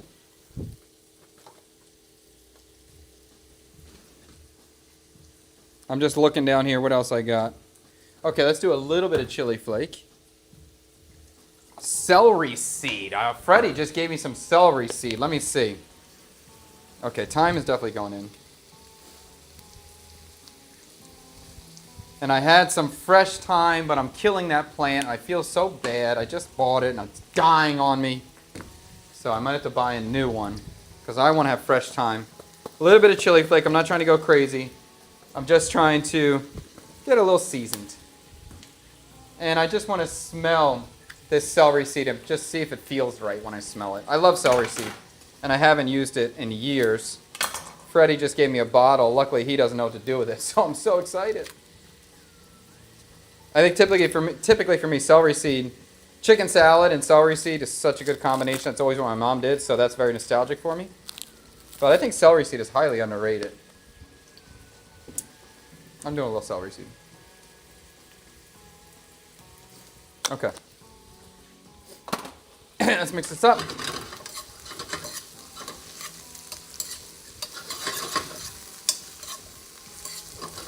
Looks good. Smells good. Highly aromatic.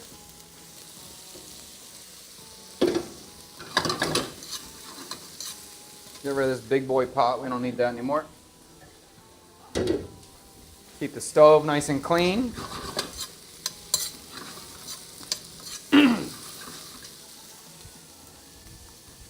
So I just want to get these onions kind of slightly softened before we add any liquid to it.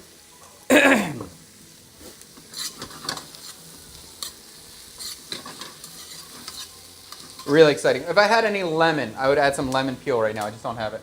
Supposedly Sizzler and Chi-Chi's making a comeback. Chi-Chi's I've never... Oh, Chi-Chi's. I remember Chi-Chi's. Oh, that's funny.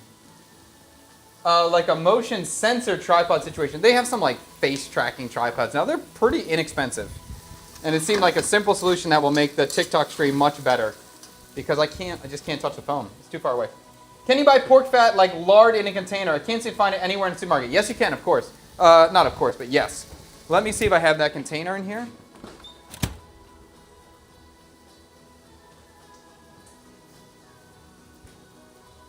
No.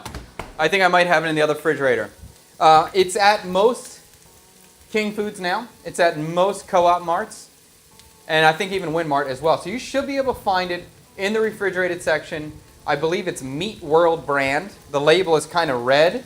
The box is about that big. It's a round container. And it's usually in the same section as like the kimchi or the tofu, or like the bacon, prepackaged meat items, it's usually right in that section. And I would say it's pretty easy to find at this point, so you shouldn't have a problem.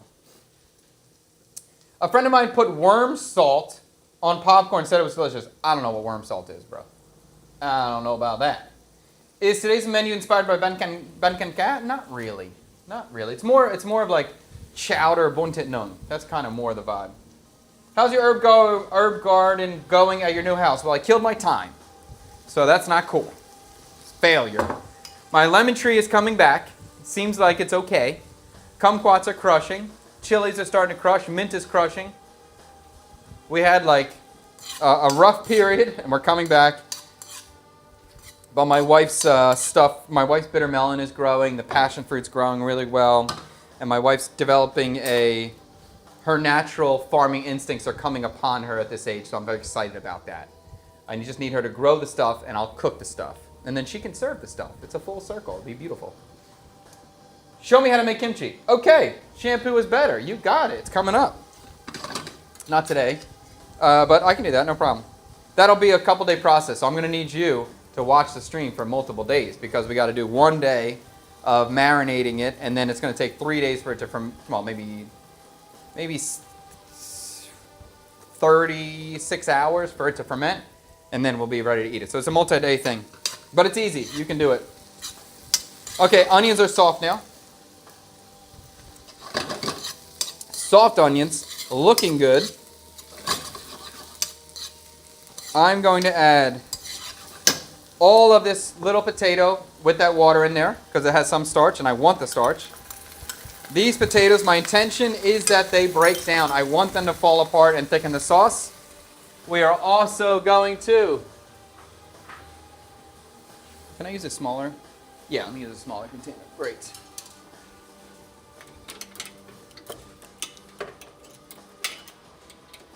Okay, we are also going to strain out our stock that we made.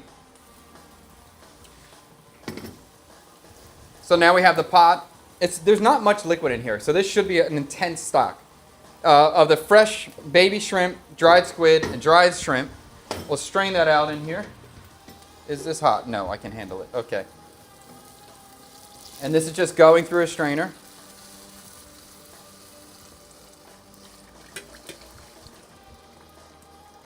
Okay.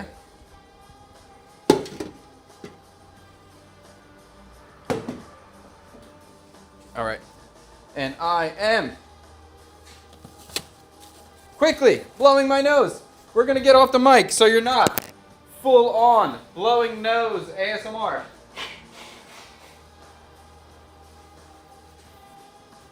Because that would be gross. Let me wash my hands.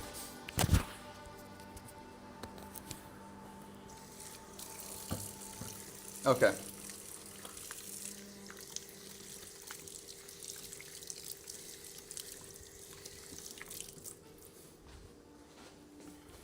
All right, so that's going to be the base of our stock. I want this, hopefully the potatoes will thicken this. Hopefully the liquid will continue to roost down. It will continue to reduce down. I know it will. And I'm going to finish it with a touch of cream at the end to bring that sort of chowderness to it, that creamy New England style.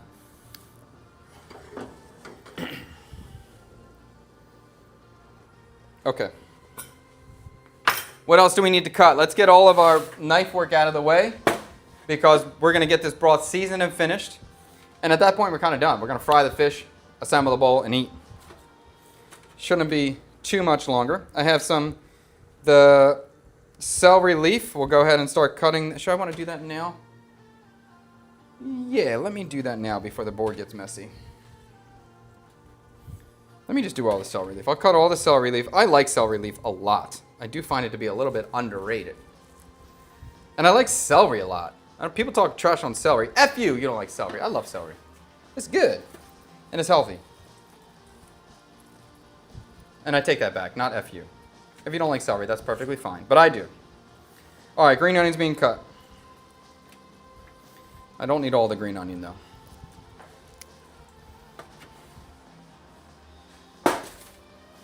Okay. What's the tortoise update? No tortoise update. I'm sorry. No tortoise update.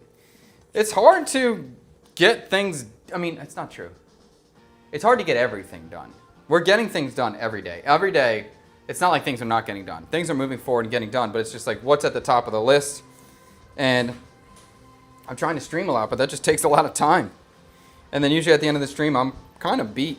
I need a good hour break before I move on to the next task. Okay. But we're excited. If anyone knows where to get a tortoise in Saigon, let us know.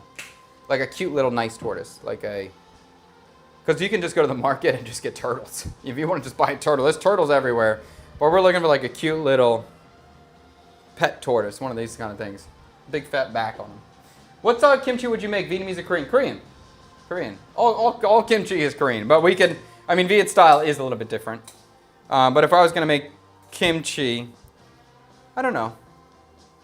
Maybe I'll make 2 batches. One more authentic and one a little bit more freedom. I can have fun. I feel like with our summer heat in Vietnam, we do not need more than a day and maybe a half of the kimchi to ferment. Yes, 100% true. Yes. It does not take long to ferment, and it can easily over-ferment and rot. So you need to be careful about temperature. I'm surprised Fred isn't here for a freaking chowder. I think Fred is going to be kind of bummed out if he doesn't show up today. I didn't tell him. I probably should text him and probably tell him, huh? All right, let me text. Oh, no, it's on that phone.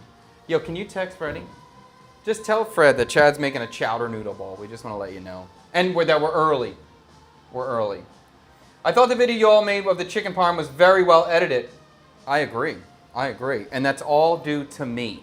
I did all the editing just mentally. Tang did the labor with his fingers, but I was channeling the editing ability into his brain. Oh.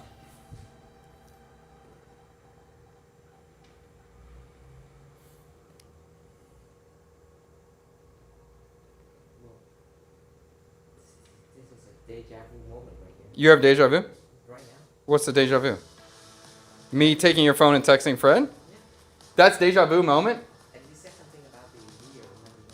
That I did all the editing? Yeah. That your fingers did the work, but I channeled the energy into you? Maybe that's the reality. You had deja vu? Ready in 20 minutes. Does that mean, what's the freaking, are they coming? Are they coming now? Okay. All right, we'll see. Fred's got the message. We'll see. If you ain't sneezing, you ain't seasoning. That's fine. If you touch the mic again, that would be a cross-contamination. Heard. Will you cook something with Wagyu beef one day in the studio? Yeah. Will you donate $150 so I can buy Wagyu beef in the studio? No, I sure can. It'll be a small piece, though. A little tiny piece. Fred is probably not up and moving yet. I think he was up late. Oh, Fred's been up late. Yes. Okay, let me see. All right, so I'm going to use the whole thing. The stem area, just like the cabbage. The stems I'm going to cut finer. As we get more to the leaves, I can cut them a little bit wider. But I'm not wasting the stems. I'm perfectly fine with some stem in there. Tang, here's another rail tom, huh? The celery leaf. Kantai. There's another one. Okay. Celery leaf. Cut. Oh my God, that was crazy. Chad, you just got lucky there, bro. Whoa. Not thinking about that. Okay, green onions getting cut fine.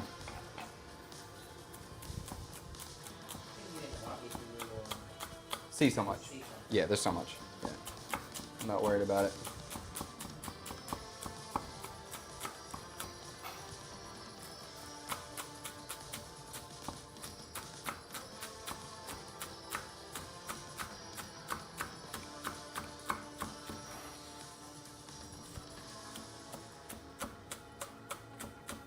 Pull this back on here. All right, I'm cooking this chowder, this sauce. No lid, too. I want this liquid to evaporate. I want intensity of flavor. So, of course, if I'm trying to hold in the moisture, I'm going to put a lid on. If I want it to get drier and thicker, I'm going to take the lid off. Okay. Green onion, cut. Next. Let's get the corn done. Okay. So this corn has been cooked already. If you didn't see, it got cooked in the stock that the sauce is being made with. We'll peel it. Wow, that corn just pops right off. That sounds good. Daddy daycare this morning. Oh, Freddie's watching the baby today. Good job, Freddie.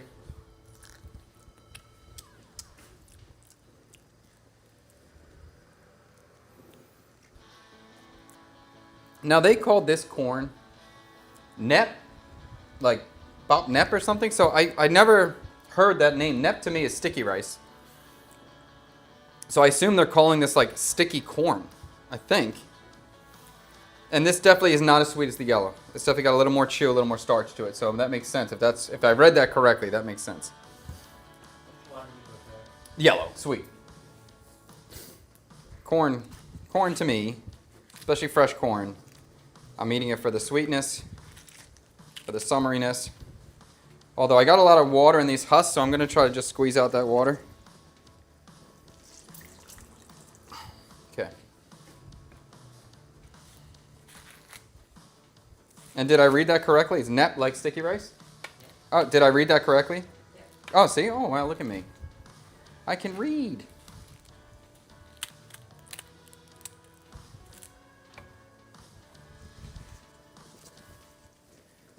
Fred's mom says she doesn't like celery, so good thing I took back my trash talking.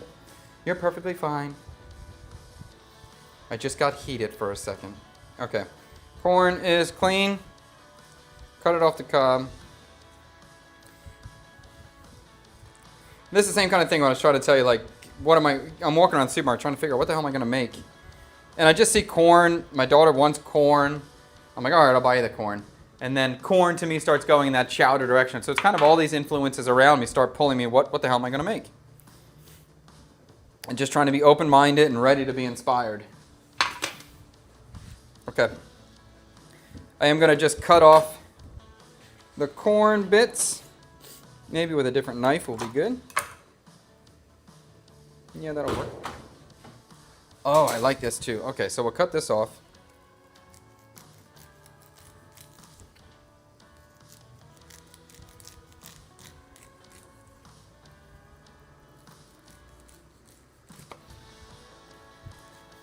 I'm not trying to scrape the cob too much. I want all the corn kernels to be a nice texture. But with the residual cob, I will scrape that into the pot. And this is always, to me, a good technique. Even throwing the whole corn cob in. One, we're getting all the creaminess from the corn. We're getting the corn starch, which is going to help it thicken. Great for me. I'm looking for that thicker texture. And then we're not going to waste any flavor. The corn cob has a lot of flavor too. So when I use corn, I don't waste nothing. I love corn. I know there's a lot of magic. There's a lot of magic, a lot of flavor that's locked up. That's kind of found around every corner. Every corner. Wow. Amazing. Top tier. Okay, scrape this out. So make sure you always scrape your cobs. Don't waste the cobs. And this kind of scraped, this sort of creaminess that comes from the kernels, that's magic to me. That's super special. So I'm going to throw the cobs in while it's cooking. I can easily pull them out later, so we'll pull them out later. Chad, are you open to hearing a vlog idea? Yeah, it's flavor. Go for it. I feel like a lot of us Vietnamese prefer the ngò nep, though. I personally don't love corn that much in general. My mom usually prefers it over American sweet corn. Yes, I can understand, and I would agree with you. I would assume that most Vietnamese would prefer the nep style, the chewier, less sweet variety.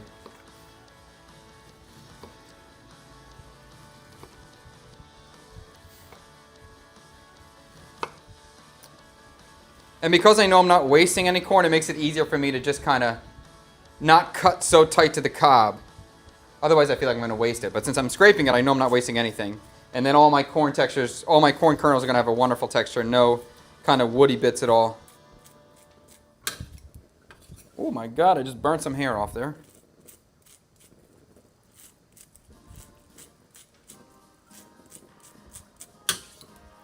Okay, corn kernel in there. Good. Let's taste this thing. Let's see what we got working so far. We haven't made any tasting going on yet. It's a lot more moisture than I thought. I would like this water to disappear. Okay. It's got a good base.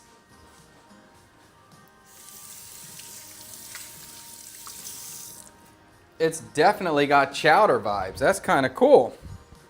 The only thing I'm not liking is this pot right now.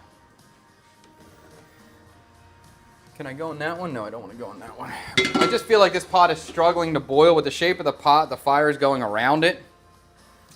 And I want this thing boiling, dude. I want this liquid reducing out of here. So change the pot up. And let's get this thing boiling.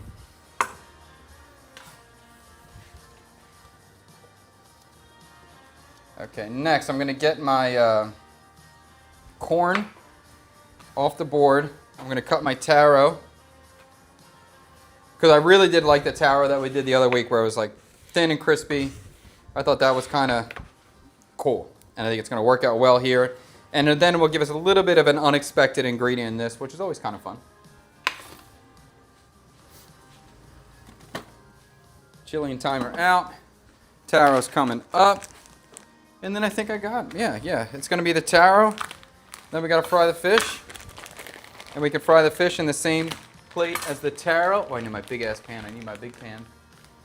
I hate corns, especially the corn hair. But the corn hair has flavor. You don't have to eat it.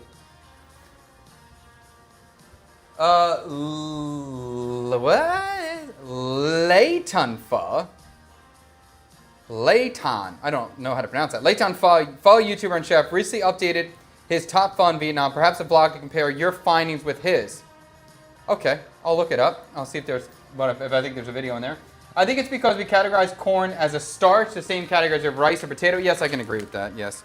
I mean, we do too in the States, but we have a flavor memory of corn being a sweet thing. But we still consider it a starch. Definitely. Okay, taro. Again, I'm going to try to cut this really thin. I could use a mandolin, but I'm just going to knife it.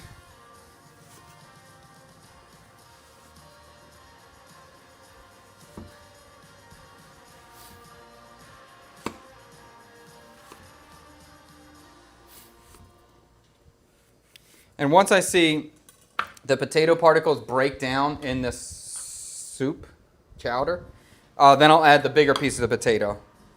I know they'll have the other ones will have a big enough head start that they will break down to what I want in that time period.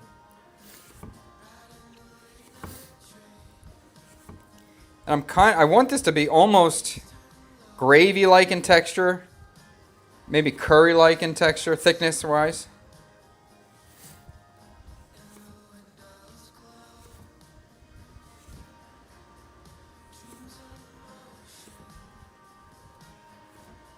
Okay.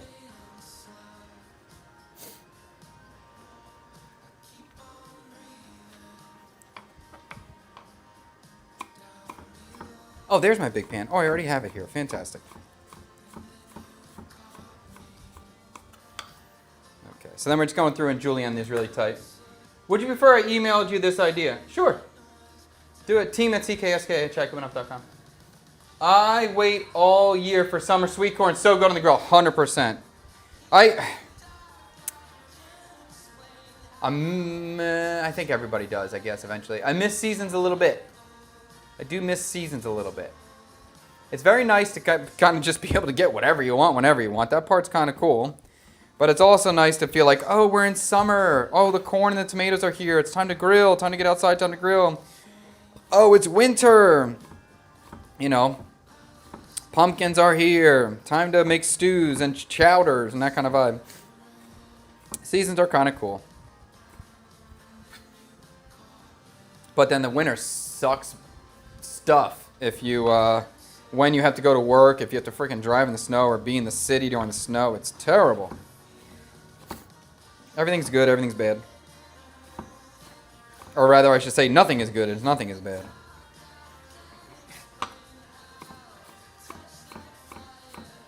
Oh, crap, I messed up. Oh, shoot.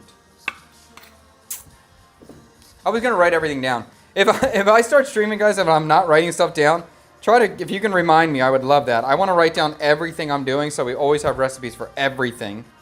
But I screwed up today. Not my habit yet. You know what? Maybe it was just too early in the morning for me to remember. That may have been the problem. All right, taro's cut. One more.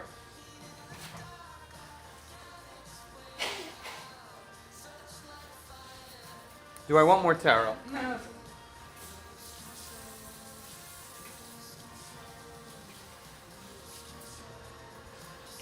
Okay.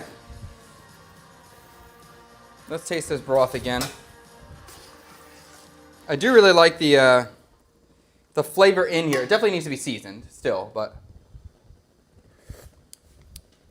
I can taste past the under-seasonedness and taste the base flavor. It's good. The corn's strong there. I love that part. This past winter was not fun. I heard that. Yeah, Costco starts their Halloween decorations in July. Jesus. Jesus, that's crazy. Question, Chef. After years in Vietnam, do you find it ironic that many Asians say they like things not too sweet, yet Western snack dishes there are always super sweet? Yeah, it's hilarious. They say they like things not too sweet, and it's true, but a lot of, not even the Western snacks, the Vietnamese desserts are super sweet. The drinks are super sweet. The iced teas that you buy on the street or the fruit teas and stuff. Too sweet. The coffee, too sweet. So I constantly am telling them less sugar, less sugar. For every drink I order, I want less sugar. It is funny how it works. There's certain things in their brain where they don't really taste how sweet it is, and the other things they're very particular about it not being too sweet. A little bizarre, but that's the reality. All right, taro. I'm just debating if I want more taro. I think it's gonna be enough. All right, let's cut more. I know, like, if my kids eat this, everyone's gonna be like, "Can I get a couple more taro on there? A couple more strips taro, please, please, please." Oh, fine, I'll do it. I will do it.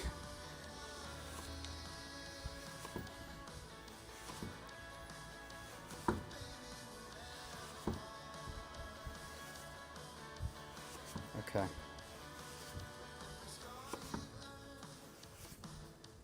I don't know whoever this non-copyright band is, but they sound exactly like Kings of Leon. That's pretty interesting. Oh, I guess you changed the live stream start time. We did. We did.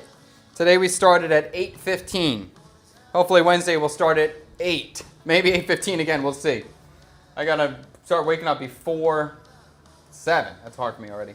You can always use AI to generate the recipes for your videos. That's true. This one I could probably judge it out. Yes, I think I could probably do this one. We use in general way more sugar in food than Western food actually, especially in the South. Yes, that is 100% true. Yes, in the States or in the West, we don't particularly always put sugar in savory foods, but here it would be very rare to find a savory food without sugar in it, especially in the South. That's true, 100%. You know, I think America definitely has certain sweet savory dishes, baked beans, and anything with ketchup. But in general, it's rare we put sugar in a savory course. We save that until the end. But that was until that really my whole cooking process, thought process changed when I worked at Alenia, because at Alenia every station always had salt, pepper, and simple syrup on their station. Simple syrup being half sugar, half water, so basically liquid sugar. Every station always had sugar because we always seasoned with sugar. And we didn't season with sugar there to like necessarily make something sweet. It was just to bring out the flavor. So at Alenia was the first time I started to understand the use of sugar in a savory context or just as a seasoning agent, not necessarily as a sweetening agent, but a seasoning agent. Okay. And sugar's quite powerful in terms of a flavor enhancer. Also in terms of just texturally what it does to stuff is very exciting. I use sugar a lot just to make something shiny. It makes it shiny, it makes glazes super well, and it also dehydrates incredibly well. So if you want to make something crispy in a dehydrator, sugar is a great answer. Sugar and egg whites are your two solutions to make stuff crispy when you're dehydrating.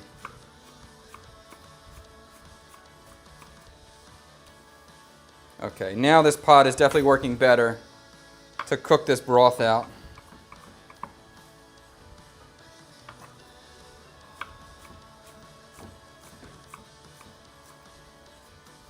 Okay, finally, taro's done. Bring this pot back. Here we go. Let's use the same pot so we don't make too many dishes for my sweet young son, because he can't handle. Actually, he's been crushing it lately. Even if the dishes aren't great, I've been giving him a lot of dishes. He's not bitching. He just needs to focus a little bit more on each one so they come to me clean. But he's been doing good. Okay, washing this out.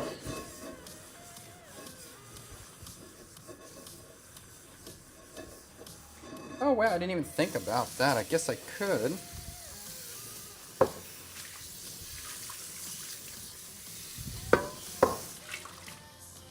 So I'm going to fry this taro off. So I'm going to need a good amount of fat. And I'm just thinking about what fat medium do I want to choose. And this is not Viet flavored, so I could even use olive oil in here. So that's kind of interesting. I might do a combination of olive oil and pork fat. I think that could be kind of good. And then I'll fry the fish in that same olive oil and pork fat, so we don't waste any expensive fat. Could you say the email again? cksk@chadkubanoff.com. KUBANOFF. Or team, TEAM, @chadkubanoff.com. Start time is 2 hours early now. Yep. In the West, we save our sugar corn syrup for processed foods. Yeah. I'd rather have no sugar in my sweets like ice cream or fruit type thing. Yes, I'm boring. Oh, I like a little bit of sugar. I like a little bit of chocolate too. But I do like the fruit as a sweetener too. I think using fruit as a sweetener is a very interesting idea. And just gives you another layer of complexity when you're adding sweetness. So I think it's cool. Thank you. This is actually a good thing because I return to California to work soon. There is no way I would be able to stay up till late to watch the show. Cool. Well, that's great, Macon. Okay. Let's get this pan hot. Let's get some fat in here and let's start frying this stuff up. Is that all the knife cuts? Yes. Yes. We just got to double check our fish, make sure there's no bones. Okay, cool. We're almost there. Cool. I wish this soup was boiling a little bit more. I'm going to add a touch of fish sauce to our broth because we're cool people. And we'll do a little salt. I don't want to do too much fish sauce, but I will do some. And then this is the kind of same way where I'm not going to add sugar likely to this. I might. I'm not going to lie, but I might add sugar, but I doubt it. The corn is giving me sweetness. The onion is giving me sweetness, so I should be okay. Oh, I may want to add some pickled shallots or pickled garlic to this too. I forgot about that. Oh, and I have the candied chili on top will be good too. See, it's always nice to have I would just say flavor bombs in your kitchen or in your refrigerator because you can always add in a couple things on top. Usually kicks it up. Usually takes it from that 8 or 9 to that 10 point. Like if you want to get to that 10 level, you usually kind of have to have some extra addition or some little secret flavor pocket that you're going to dig into as you're eating whatever you're eating. And potentially the more of those you have, the better. All right, so I'm going to do some olive oil. I don't want to do too much. My smoke point's not going to be too high on there.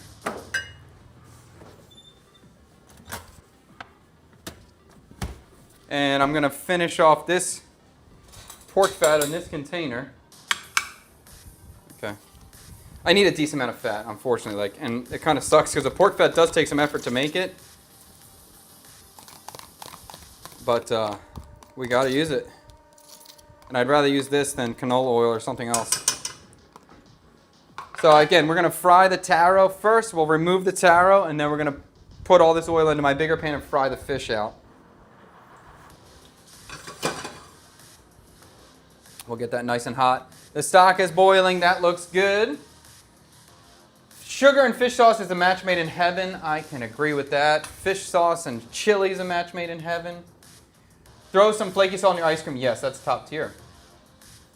Hi, Chad. Would you recommend for diabetics pho or any Viet dishes? I'm a fan of Vietnamese delicacies. For a diabetic, I think pho is probably your best bet. There's usually no sugar in northern style pho. Southern style pho will have sugar in it. Northern style pho, Hanoi style pho will not have sugar, so that would be a good strategy for you. Chow, like a porridge is probably okay for you. There's no sugar in that. I'm just thinking. There's a lot of starch. There's a lot of starch. Yeah. Maybe even like bún đào mắm tôm might be kind of good for you if you can deal with the shrimp paste flavor. Vietnamese cuisine is a little bit hard for diabetics because there's a lot of sugar hidden everywhere. It's very easy for gluten-free people, though. That's a nice thing. Maybe I could even say like goi kun or a summer roll would be nice because really only dealing with a piece of rice paper and everything else is totally good to go. The dipping sauce you're going to have to be a little bit careful about, though. Is there an American international market nearby? And do they sell a lot of dry seasonings we would typically use in the States? Yes, there's many. Especially because we live in District 7, which is more of a foreigner area, a wealthier area. So there's multiple import stores or foreigner ingredient stores. Annam, A-N-N-M-A, and sorry, Annam, A-N-N-A-M. Wow, it's hard. Annam is one, and another one's called Naman. Their competitor. Those are easily found all through D7. And then there's some more spots in D1 as well. Most of the stuff you can find. And even now, you can order it online. Lazada and Shopee do have a lot of what you might be looking for. Cool. I tried your bitter melon dish, and it turned out fabulous. What bitter melon dish was that one? Was that with the egg or the stuffed one? But I'm glad I'm glad to hear it. I love bitter melon, dude. Bitter melon's so good. Southern Vietnamese food uses quite a lot of sugar, so maybe not great for diabetics, yes. Do you like olive oil and salt on vanilla ice cream? Yes, I do. I love savory and sweet combinations. Absolutely. Olive oil and vanilla, great. Salt, great combination, great. I really like vegetables and desserts too. I love the line, crossing line between savory and sweet. And I really liked Alex Stupak when he was at WD50. He was really cooking with a lot of vegetables in desserts, and I thought that was super intriguing. Very, very, very interesting time period. You can sub the rice noodles with konjac noodles in pho if you're diabetic, yes. I bought konjac noodles for my wife 2 days ago. I was like, honey, do you see like these have like no calories, it'd be great for you. And she would rather not eat than eat konjac noodles. She was not excited about that idea, so I guess I'm eating them. Okay, I'm gonna remove the corn husks or the corn stalks now. Corn cob now. They've been in there for 15 minutes, they're done.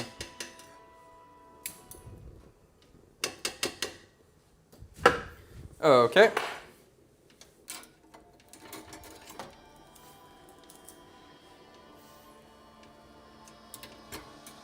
Okay. I'm just waiting for this oil to get hot so we can start ripping these taro. Not there yet.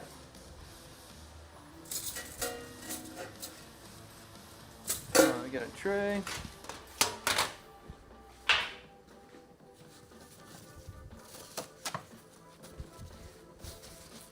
I'm into sweets. My kids are the same and sister. Maybe it's hereditary. My daughter is too. Oh, it was with egg and beef? Bitter melon with egg and beef? I don't remember that. Did I just make that or something? I made one with shrimp and egg. I remember that. I cook so much. I forget what I make. That's why I'm glad I document everything, because it's every once in a while I watch a video from the past. I'm like, holy crap, I forgot I made that, and that was good. It's hard too, because I'm always making new stuff all the time, so it's like it's hard to keep track of it all. Okay, this oil is getting hot. You can see I got some bubbles. No, maybe you can't see so well. Okay, now you can see. See the bubbles on the taro? There we go. So let's start doing it. I'm going to do this probably in maybe 3 batches. And I have very little oil compared to what I'm trying to do in terms of the fry. So I'm going to have it at a high temperature, and I'm going to keep it moving. This is definitely not ideal. I mean, I would really love to like completely deep fry this, but I don't want to use all that oil. And this will work as long as I'm careful. Keep it moving and keep it hot.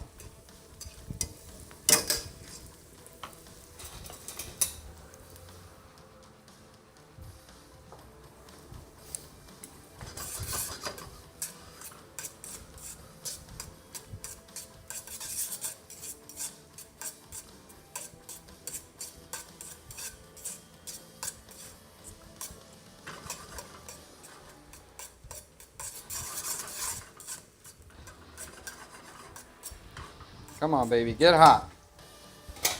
This pan, the shape of this pan really struggles on this particular burner. It doesn't hit it in the right spots. All right, let me just taste this chowder again, see what we're working with. I just swallowed a potato straight down my throat. That was rough. That was not ideal.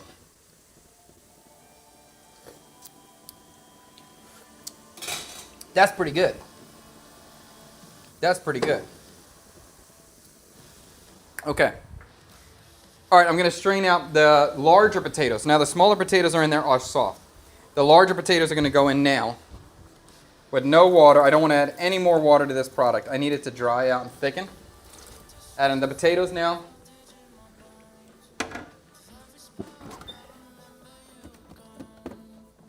And I have a splash of cream. I'm going to add a splash of cream into there now. Well, let's start.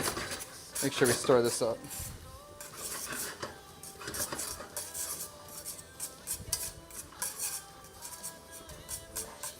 A lashing. I don't think we really lash the cream. I think a lashing, I gotta go like this. Lashing of cream. I can't lash it too much. All right, so we'll do a little bit. I'm gonna say about a quarter of a cup to start. Maybe that's closer to a half a cup, and we'll see. Maybe I'll add more. Let's start with there. But now, like that should immediately give us that sort of New England chowder vibe. And hopefully that, oh, that's so good. Cream is so good. Cream is good.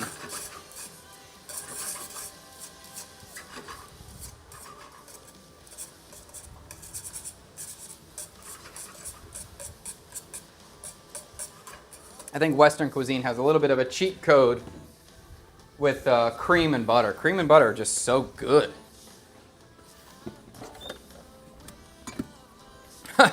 I don't know why, but I have dry parsley in my refrigerator, but I could put some of that in the chowder. I'll take that. Although I don't think it needs to be refrigerated.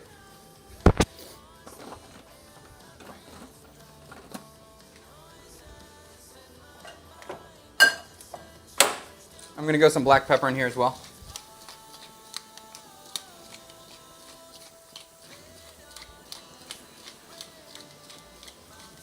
All right, let's start there. Chad in love with taro. Reese's been using it quite a lot. I do love taro.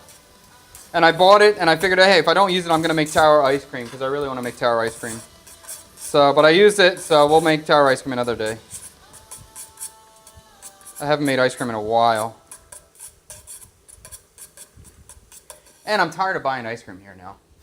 Chad, can you remove your stove flame diffuser so you have a single flame? No. It doesn't have a diffuser like that. Let me see.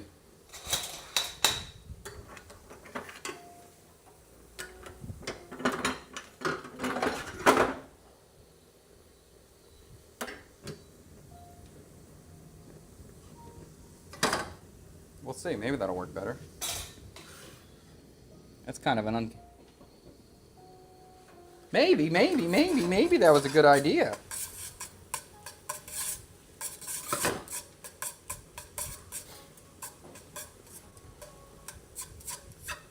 Let's see. Oh, that was BT Murphy. BT Murphy, good idea. I think so. I think that's working out better.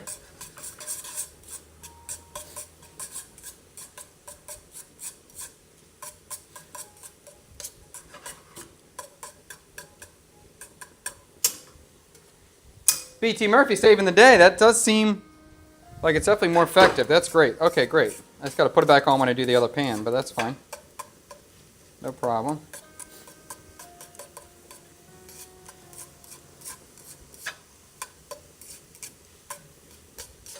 Cool. This first batch is not as good because the oil was cooler and I kept moving them. They broke apart a little bit. They're still individual, but they're just not big strands. But again, when I don't have that much oil, I got to keep moving them. And taro, to me, is highly underrated, highly underutilized. And great for desserts, great for savory, too. Both applications, fantastic. Really good tuber.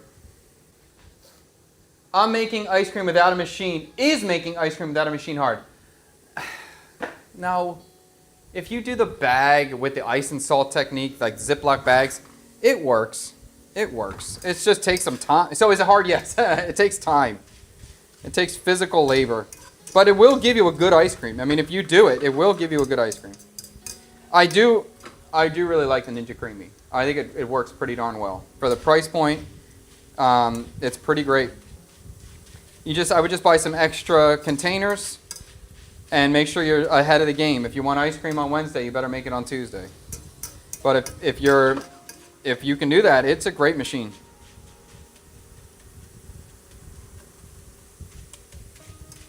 Okay, these are almost crispy. Very close. I think Chowder's a little bit hard because it's hard to tell when it's cooked well because it kind of gets crispy before it gets brown. And if you go brown, it's overcooked. That's Kenji Lopez's trick. Good stuff. That makes sense. And I can imagine Kenji doing that for a wok. He needs to stir fry something.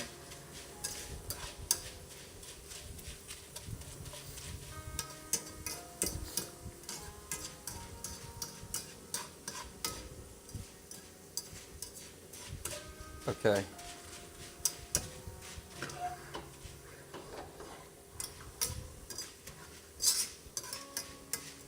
I definitely have a hot side on the pan now, but at least it's hot.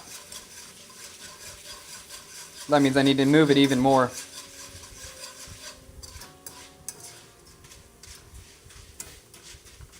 And I know the kids are going to love this part. They're going to love the crispy tail. Also, Chad's gas bill. Heard that.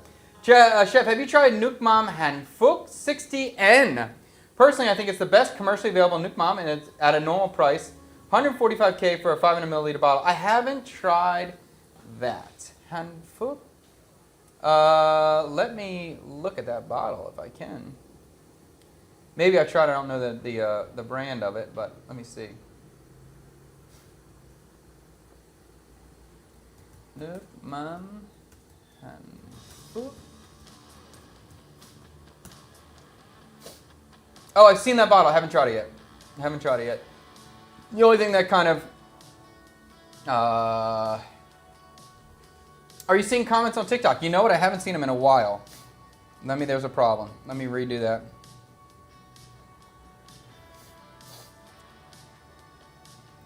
But the Nuc Mam is from... Oh, shit. There we go. That's fun. I burn it. I'll tell you what, there's a lot of fire under this pan right now. Damn it. Damn it. My heart. Damn it. So much power. Damn it. Hi-ya. Yes, thank you, Tang. Damn it. Shit. It's burnt to hell. I can't do it. And honestly, it probably just ruined my oil, too. Shit. That's not cool. Okay, cool. Great, fantastic. TikTok, I can see you now. No sound? Sam, you got no sound? That seems crazy. I'm sorry, about the fish sauce. Let me just solve this issue here. Where's that other strainer? All right, that strainer, where'd that little strainer go? I used that one, now it's dirty. I can't put that oil, crap. I can't use that either. Ay-ya, bro. All right, let's forget this thing. Deal with that later. Hold on, I gotta readjust everything. Bummer.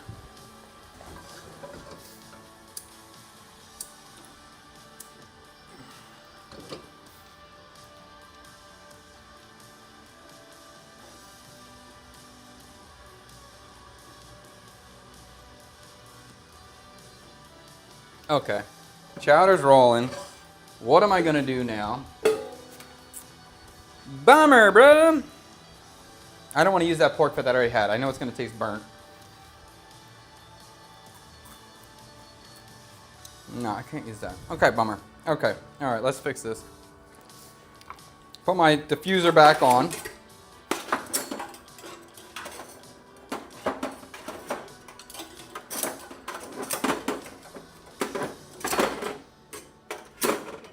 Worst tongs.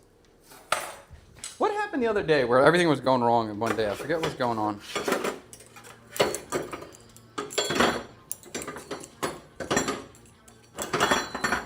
There we go. That one's back. Let's get our big boy pot, big boy pan. Here's our big boy pan.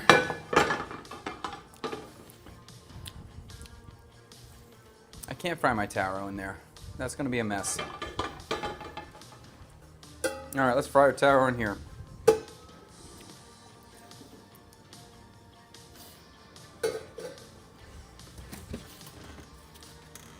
I'm not wasting more olive oil. Olive oil is very expensive, so I do have some frying oil I used before.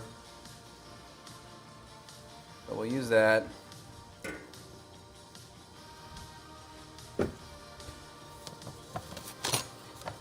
Okay, we're back on track. Everything's fine. The thing that I was going to say about the fish sauce, the only thing that's kind of deterring me from that brand or giving me some vibes on it is, from what I'm told, the maximum amount of nitrogen that is naturally produced in the high quality fish sauce is 40 degrees. So this one that's labeled as 60 degrees, to me, from my understanding, just tells me that they artificially added 20 degrees of nitrogen, which doesn't really do anything. It's just purely for a label. So it's just not as natural as it could be. But we're talking about a budget variety of fish sauce that's a good quality at a reasonable price. So that makes sense to me in that area. So I'll try it for sure. I'll try it. Would you recommend Phu Quoc as a tourist destination for those who want to visit Vietnam without applying for a visa? It depends what you're looking for. If you were looking for an authentic Vietnamese experience, no, I wouldn't. If you're looking for a super chilled, laid back beach experience with some campy, corny, non-Vietnamese activities, then yeah, we like Phu Quoc. We do go there often. It's just, I wouldn't say it's like the real Vietnam. Or if this is your first time and you really want to go to Vietnam, that's not the place for it. I wouldn't recommend it for that. Love your videos. Hope to travel to Saigon in the near future. Awesome. Thank you, Megan. Is Tang in the studio today? Yes, he is. He's just working on something else. Okay. R.I.P. Wok trick worked too well. Yes, it did. Yes, it did. It absolutely destroyed me. All right, so since we're going to cook the taro in that pan, we're not using the same oil again. So fine. We can cook the fish right now. And we'll get the taro and the fish cooked at the same time when we recombine. So let's just take a peek at this fish. Make sure there's no bones in it before we start going. And I'll get a little bit more oil in here. And again, this fish is going to be fried, crispy. So I want to have a decent amount of oil in here.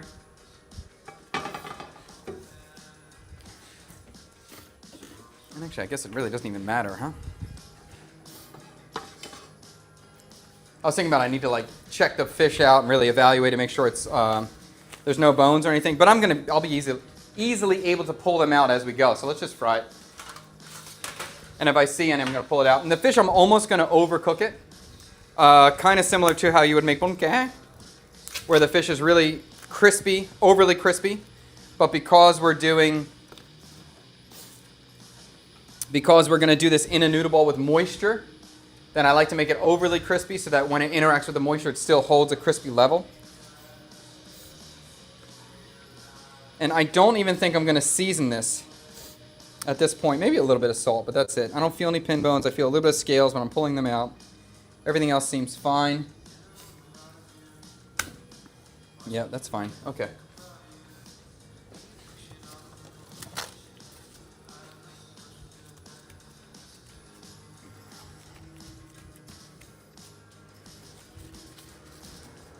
You know, I thought this was Gadrodon, but this is Gatchen. This is like sea bass. I thought this was the freshwater fish, but it's not. That's perfectly fine.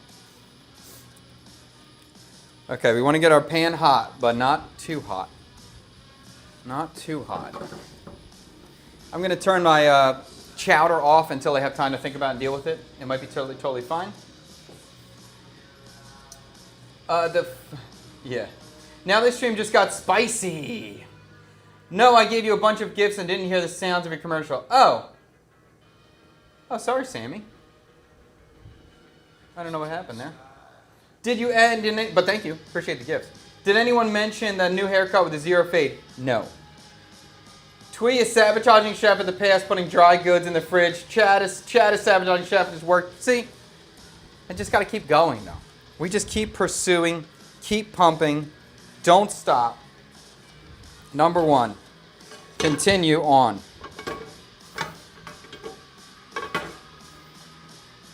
Okay, I don't think I want to drop this too hot. So right now I feel like this is about medium. Like this oil is not ripping. But I don't think I want to drop it too hot.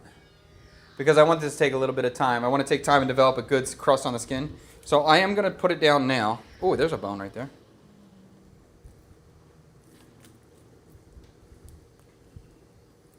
I'll pull it out later. I'll be able to pull it out once it's cooked. Okay. And this is going down dry, no flour, straight in the skin. And I'm sorry, part of the reason I didn't want to put it down too hot is that it didn't freak out, that it didn't spit everywhere and pop on me and all that stuff.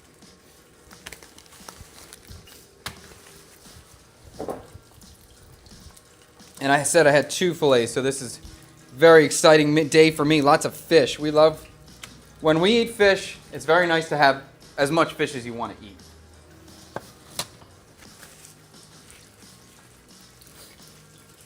And even this fish, I'm happy. I don't need it to be ripping hot when we serve it. I'm okay that it's just warm.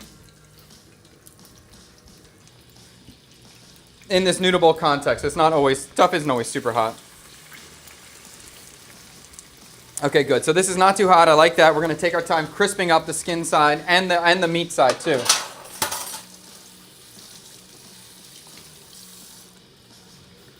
And I don't want to add the salt on the flesh because it's going to draw out the moisture, and when I flip, it's going to spit. I'm not trying to do that. Let's see if this oil is hot in here. Not yet. Okay, we're going to keep going on this fish, taking our time. All right, let's try this chowder now and see where we're at there. It's a full moon tonight, and it's a micro blue full moon. I don't know what that is, but okay. Chad, you look old school. When heat gun? What be the heat gun? What do you mean by that? When heat gun?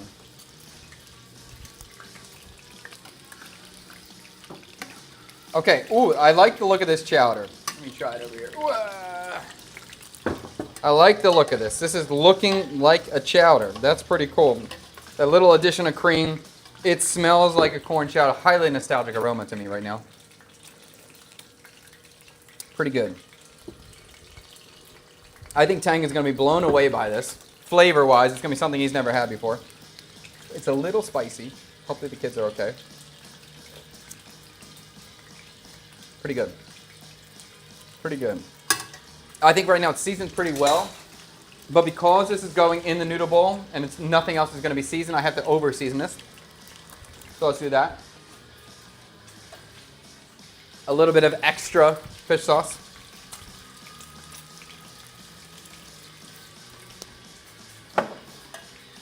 A little bit of extra salt. And we may be there with this.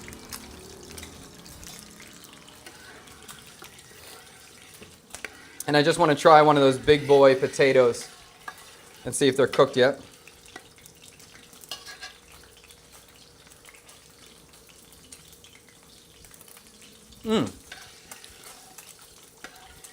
That's good. Now this is still a little thinner than I imagined, but I don't want to do much to it. It's good.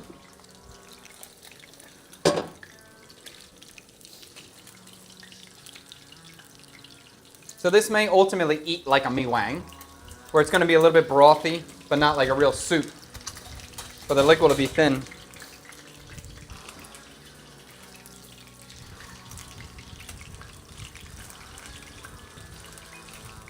Uh-oh, fish is sticking. That's a problem. So the fish is sticking. I'm just going to let it sit and see if it loosens up as it goes. Turning the heat down. Where's my little offset? Offset's always the answer. There we go. An offset spatula can be a great tool when you got something stuck because it's just thin, flexible. It can get under, and just all you need to usually do is just loosen up a corner so the fat can start to get under there. And it will tend to pick up.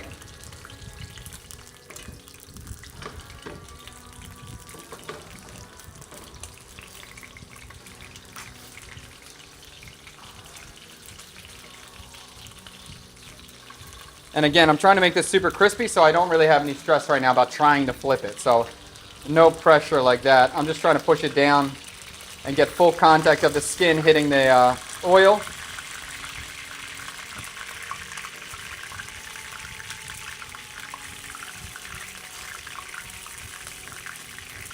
And even just a few little touches of that offset underneath is starting to loosen it up. So I'm not worried.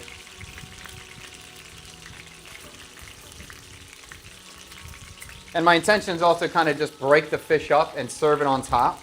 Rough, not like sliced, nothing too precise. So I have no care if this even breaks as I flip it. I don't care. I'm going to break it anyway. Otherwise, I would have cut this in smaller portions.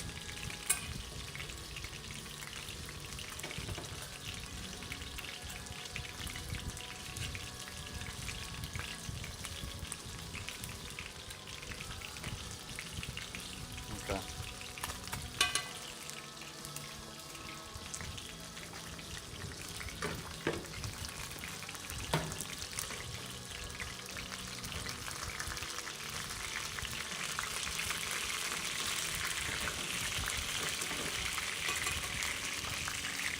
All right, I'm going to check it and see the taro. Yo, can you plug? Yeah. Can you plug that phone in, please? Checking the taro to see if it's hot. Not yet. Or checking the oil, rather, to see if the taro's hot. Have you made this recipe before? Kevin, I have never made this before. Purely concept. Heat guns are those toys that shoot out infrared thermometers. Oh, I got you there. Cat, wonder why my youngest son is not sleeping. I don't know. You might have to hold him and bounce him. Depends how old he is. Vietnam Wi-Fi bugging. Oh no. What temperature are you frying the taro? I'm just doing it by eye. When it sizzles, it's good. So right around 170 Celsius, 350 Fahrenheit. That's like always the temperature.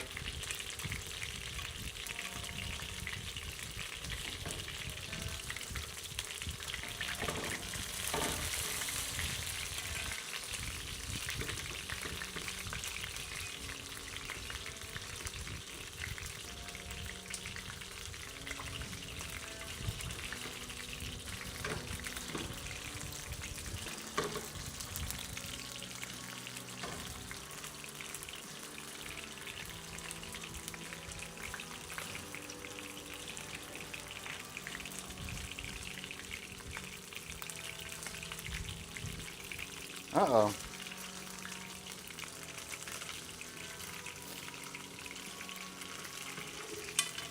Maybe I'm touching it too much. I should just stop touching it. Let it get a hard crust and then should flip.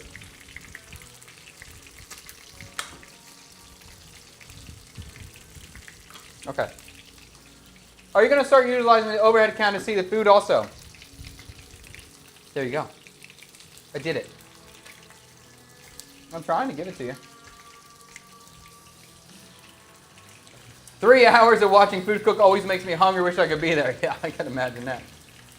Have you ever made chowder before? For sure, many times. I remember watching Food Network all day long when I was a kid. All day. I was always watching Food Network.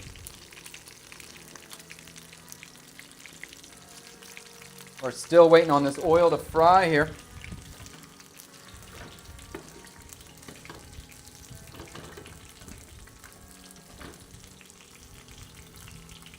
Usually a secret, if you have something sticking, just don't touch it. Usually that's your best case. If you can manipulate corners a little bit and trying to get oil under whatever's stuck, but don't mess with it too much. Typically it will release eventually. And so in that kind of context, if you're worried about burning, just turn the heat down too and just give it time.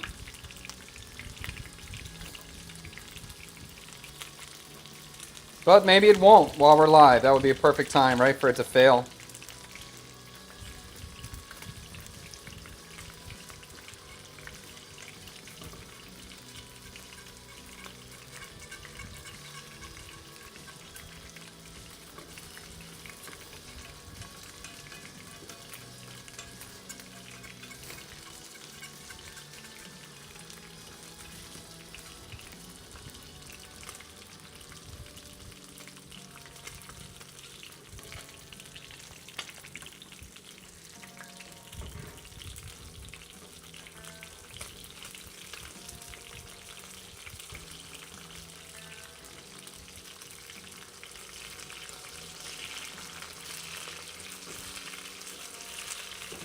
Okay, it's loosening up.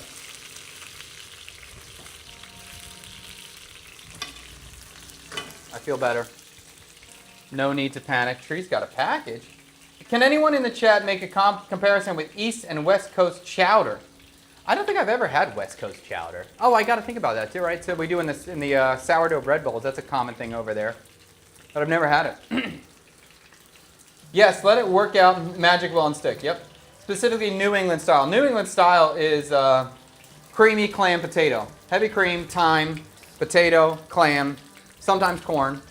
And that's pretty much it. No, not bacon. No, I'm sorry. That's the other style. But it's really thick. Haddock. Gosh, I'm starved now. The true test for pans are frying fish and tofu. Yeah, that can be a...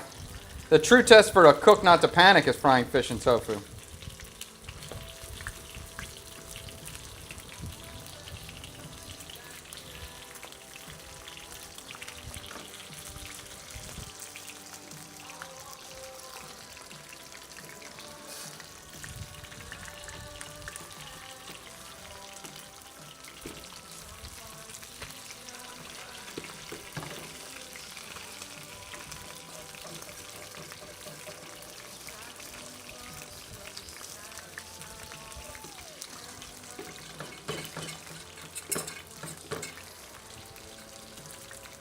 All right, so I'm just slowly trying to work my nonstick underneath.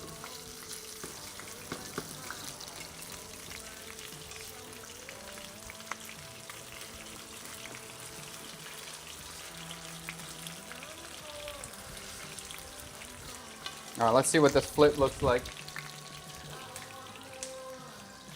What do you play games on? Xbox play. We did just buy a PlayStation. I couldn't believe I bought a console to play one game on it.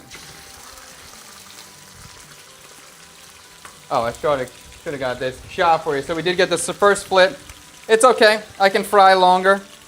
I probably will even reflip and fry. I would love it. Again, super crispy is what I'm looking for. So I know I have more time on the fillet now, so I'll wait on this other one.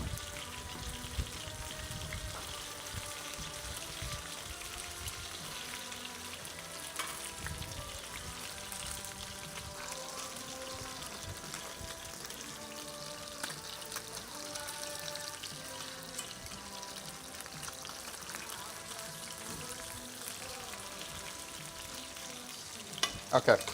How about the tower? Can we check that? I'm sorry, my head was kind of locked into this fish. I'm very focused on it right now. Okay. I don't mind eating the sourdough bread clam chowder, but it's always too much for me. Okay. East Coast chowder is better.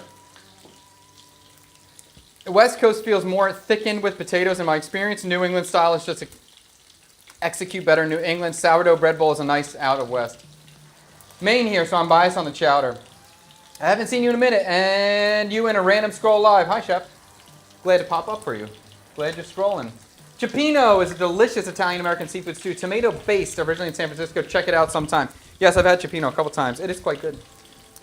I do like it. Keep your chowder, and I'll keep our tacos. I never tried the East Coast stuff, but I'm sure it's more clammy. It is more clammy. I think it is.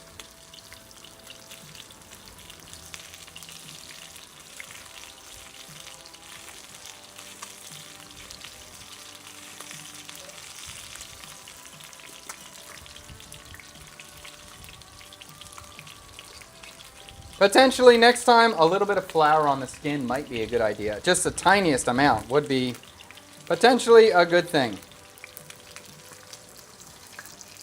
Especially in this pan. This pan's not non-stick, and it's not carbon steel. I don't know what it's made out of. But it doesn't act the same way as a carbon steel does or cast iron.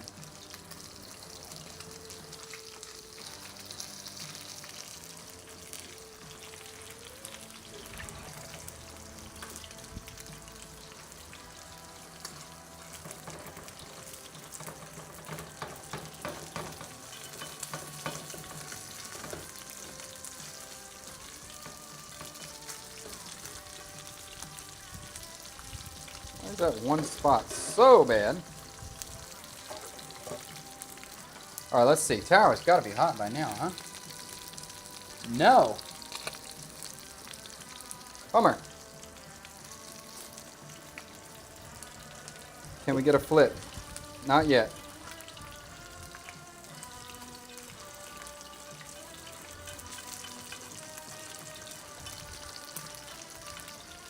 Yeah. This one part, because this pan is so big, the fire doesn't hit every area. So this one spot must have been pretty cold when it landed. Just this spot right against the edge of the burner.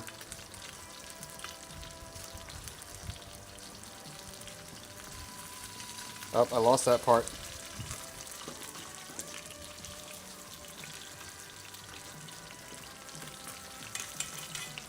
I think I got it now. Okay.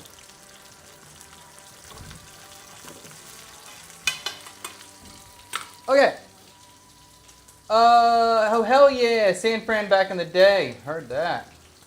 Hey, is it possible to visit your place in Ho Chi Minh City? Not without a reservation, no. Please do not just show up at this house. I will not like you if you just start knocking on my door. You can, if you want to book a reservation, you can email us at cksk@chadkubenov.com or team@chadkubenov.com. It's hard to draw the line too because a lot of the West Coast New England style, well, okay, I also seem to get a little less bacon out west compared to east. Okay. King crab chowder is amazing. Of course it's amazing. Is king crab chowder a thing that they do on the West Coast? My goodness, that would be. King crab. I can't wait to eat king crab again. I'm just so excited. I think it's the best protein.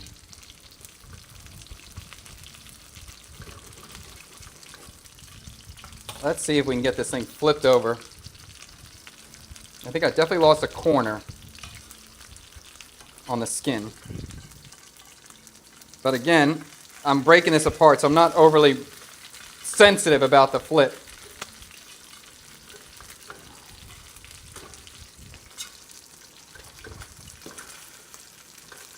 I lost a corner. I know I just lost a corner right there. But that's okay. Let's flip it. This is a little bit dangerous.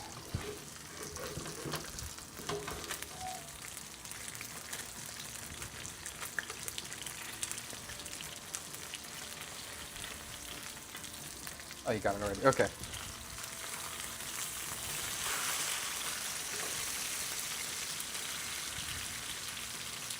Okay. We in.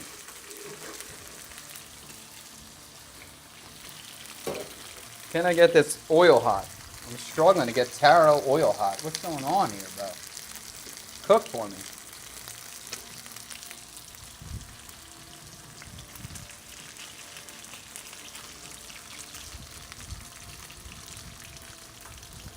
Okay. Taro's starting to fry. That's good. Start to fry. And we're going to have to do the taro in 2 batches again. Strained out. Get rid of this burnt one. That was not fun. Okay.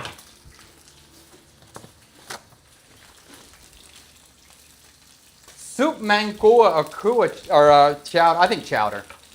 I think soup mangkua is okay to me, not top tier. TikTok is frozen. I'm just coming to say hi. We lost a little. We got the chin. Okay, we're good. Well, this dish ended up being more dishes than I expected it to be. Could be a little bit of a cleanup today, unfortunately. Chad is going to get a roti guarding the front with a gate spoon. What's a roti? Roti? Is that a dog? Or is that like a guard?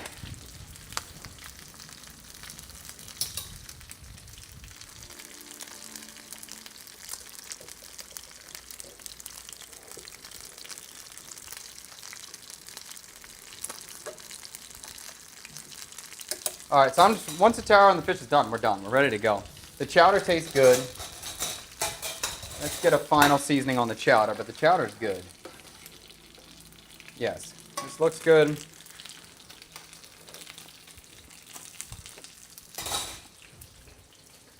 Okay, we can check the noodles.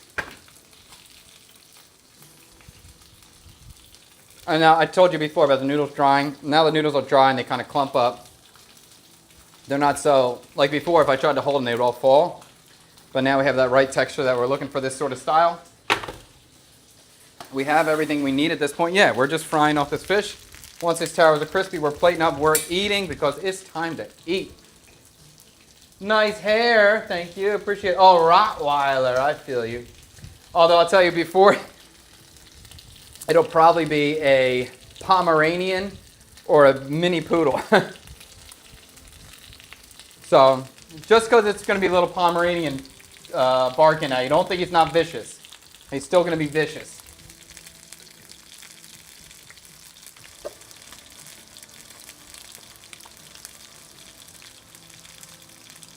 So this will be an interesting thing. The taro is frying at a lower temperature than I want. I'm just trying to move forward. But there's a lot of oil, so it's fully covered. So we'll see what happens. Maybe it'll be a secret tip. Frying taro at a lower temperature is a good idea. I don't know. We're going to find out.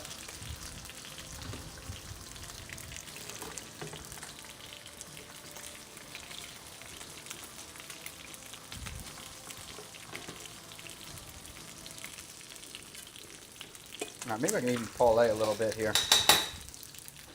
Okay, let's do that. And now, as this is frying, I'm just going to pour some of the oil on the skin and try to crisp that up a little bit more.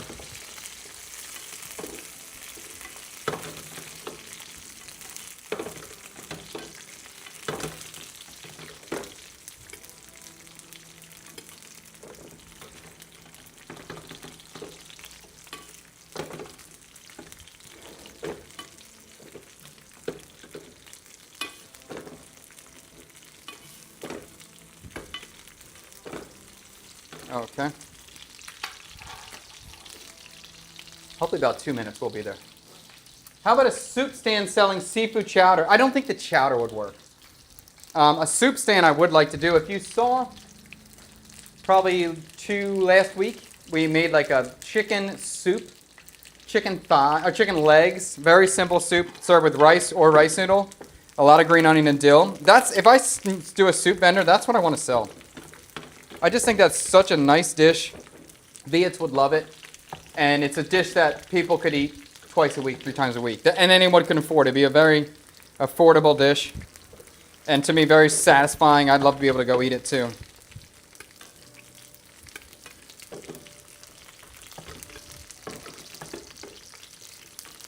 Okay, I feel like the fish is there. I'm going to just turn the heat down and just kind of let it continue to crisp up even more. But the tower is what's holding us back. Did you work at Alenia? Yes, I did. I did spend some time at the Alenia kitchen.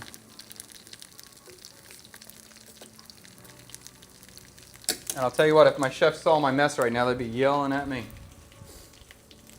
But hard to stream and cook at the same time.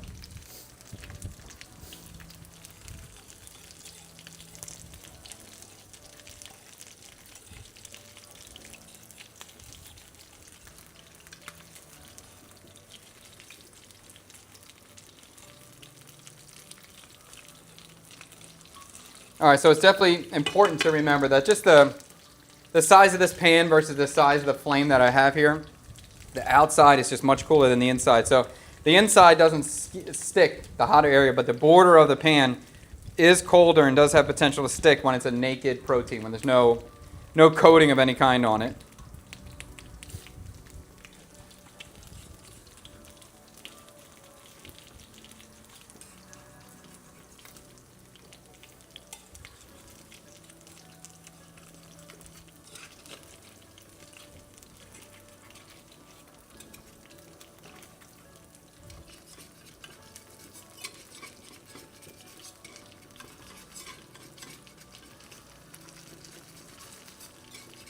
We're spending way too much time on this thing.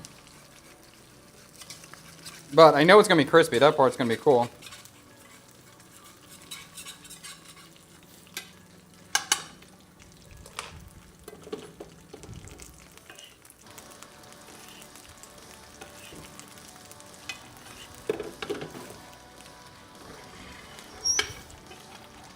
Okay, now the taro's really starting to move in there.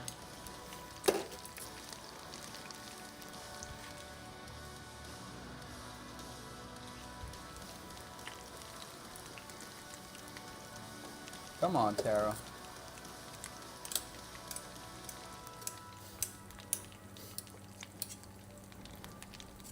All right, I'm gonna move my, oh no, I still gotta get this taro out of here. All right, let me pull the fish out.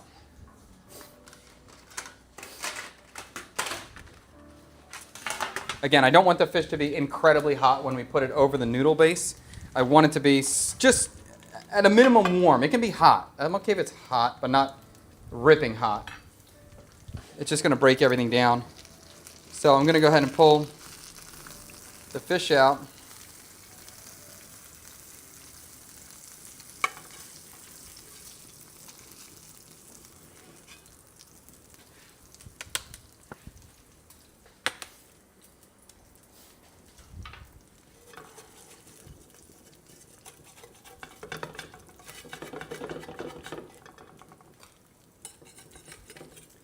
What are the over-under that I burn the taro again? Let's take your, what does everyone advertise right now? Polybet? Poly market? What's the over-under on Chad burning taro twice in one day? All right, now I'm just going to break this fish now.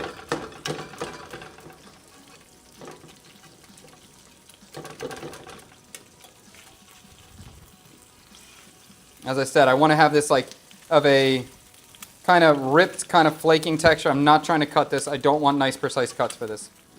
Why? I don't know. It's just what I'm thinking about. Seems like it's going to be more organic. It's going to be a better presentation of what I'm thinking about.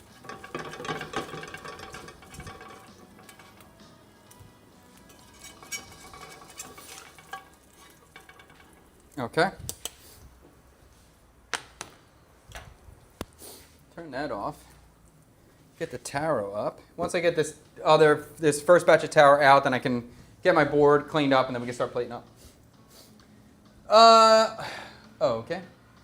The last time I was in Vietnam was in 2008. Based on your videos, I feel like the food prices have gone way up. They've definitely gone up. They've definitely gone up. Nowhere is safe from inflation here. Once it goes globally, it hits. I would probably 2018. I think it's probably gone up 50%. I would think. Burrito tacos with consomme is basic as soup and a sandwich. Yeah. Will it release once it develops a crust? Yes. I was struggling with this pan though because the edges I couldn't get them hot, and I only have so much space I can move this pan over to try to redirect the heat in certain areas. But yes, it will, absolutely. How about a shop that only sells grilled cheese with tomato soup, but the Chad way?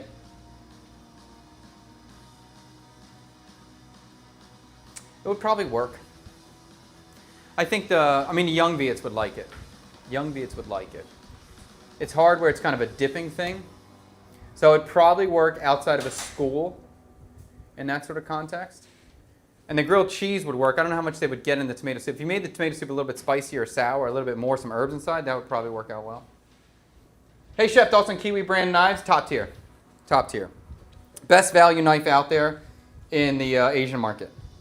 In the Western market, Victorinox is the best value out there. So Kiwi brand, it's hard to beat it in terms of value. They get really sharp. They sharpen easily. They get dull quicker than a Victorinox, but they're good. I have more than one. Yo. Okay. We're going to try again because this is taking too long. All right, let's get this thing. Whoo, where am I going to put this big ass pan? Okay, let's take this, put this here. We got some dishes today, bro. Tree is not going to be happy. Nope. Okay, let's get this out of the way so we can move on. I need another towel.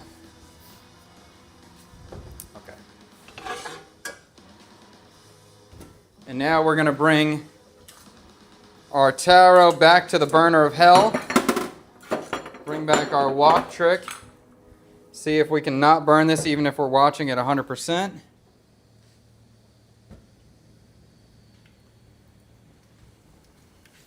There we go.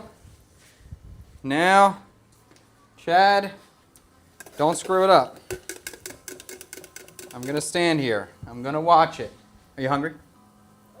A little bit? I'm hungry. Very soon. I just gotta fry this. Once it's crispy, we're out. I should stop reading comments. I should just stay right here and not burn this. Because now it's really frying. Well, I'm glad I cut all that extra taro. Gave me the chance to burn one batch and at least have more left over.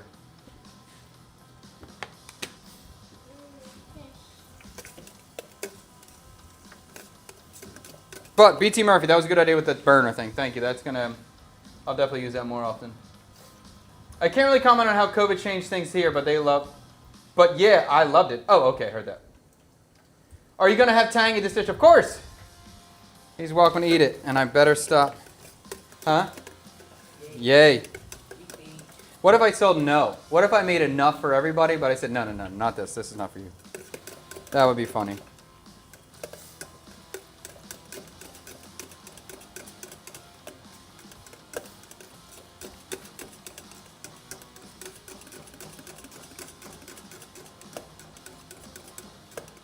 Come on, taro. Last time, Liam, I put the taro in here just like this, and then I started reading comments, and then I burnt the taro. I threw it away, you don't see, but it like black.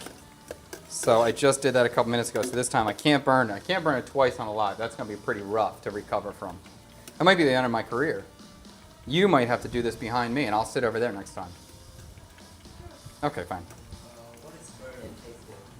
What is burnt and taste good? Is this a joke?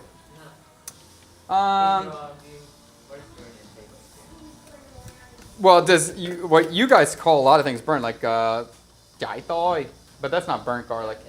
Yeah, but that's not burnt. Not truly burnt. You just call it burnt.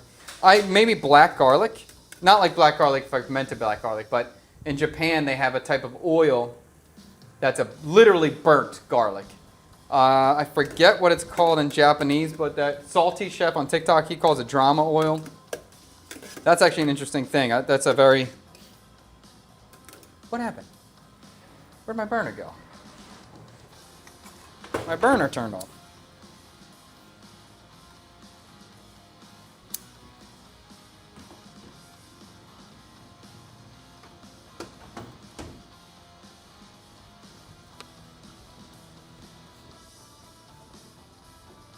There we go.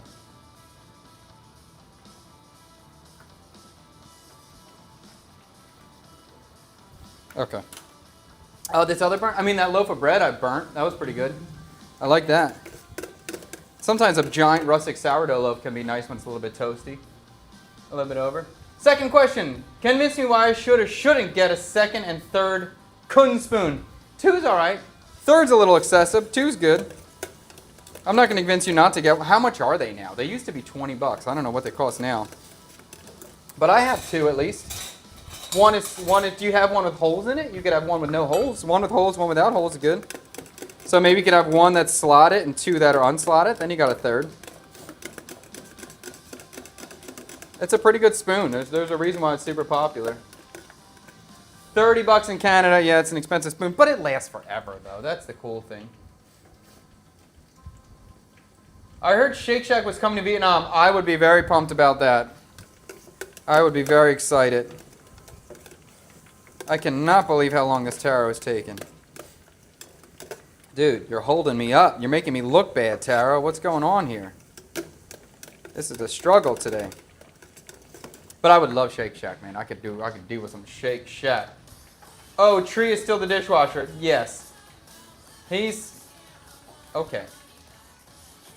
Chef, is there a particular carbon steel pan that I can find here in Vietnam that is decent quality? Yes, this one here I have right here. This Le Gourmet is very solid, very nice. The other one, BK. I found this one, the BK, I found at one of the really large co-op marts, but they weren't carrying it the last couple times I've been in there. But you can find it on Lazada or Shopee. So I really like the BK pan. I think that one's great. The BK is great. The Le Gourmet is very easy to find at Lotte Mart and online. Lazada and Shopee both will have it. So for like a saute pan, or stainless steel, or sorry, saute pan, yes, I would get a BK. And for something that maybe has a little bit of a unique shape, a wok, they have really big ones too, they have many different shapes here. The Le Gourmet is good for a unique shape pan. That's the best pans I got right now. They're great. Okay, now we're finally starting to move in here.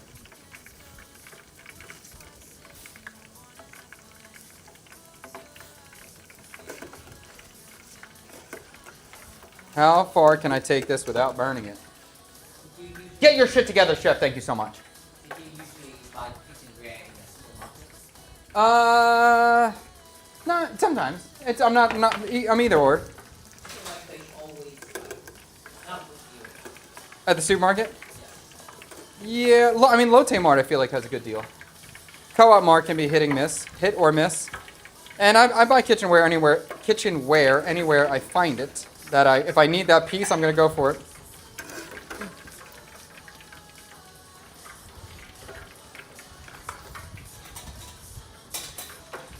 Dude, I'm going through so many spoons today. Very sloppy day for me today. Here, I'll use that one. The spoons are clean. I'm just going through so much crap. I'm working messy today. I'm not happy about it. But that's okay. We push forward, Liam. We persevere. Never give up, never what? Liam thinks I'm cringe because I'm quoting Nick A30. And he's not the biggest fan of Nick A30. Sorry, Liam. Whoa, whoa, whoa, whoa, whoa. Okay, we got a real fryer going now. We're almost there. Is the full moon messing our psyche or what? I feel you on that one. I never really got into all the astrology and the moons rising this or whatever that. But I think there's probably some truth to it.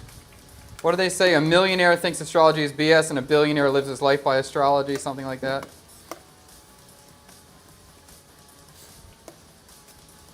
Okay, this is going to fry up way faster. This first batch, the oil was cold. Still crispy. It worked. But it just took too long. All right. This batch is really fast now. Okay, finally, we have shaken off all of our, what do I say, bad juju. Maybe we need to burn some sage in this space. That's not true. Everything's good. There's no bad energy here, only good energy. I'm going to move this board so I can just get my place clean. I'm sick of looking at this. It's bothering me. Luckily for me, I don't have to look at the back. Okay, okay, okay. Keep it tight, Chad. Keep it tight. Heard that. I got you. All right. This batch of taro, super quick.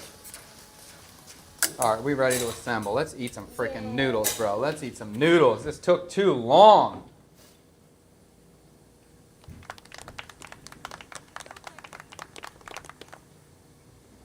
I'm trying to think of ethnic food and categories that aren't represented in Ho Chi Minh City. Maybe Mediterranean Indian. Yeah, we need more souvlaki spots. Indian's pretty heavy here. We don't need any more Indian. We're good on Indian.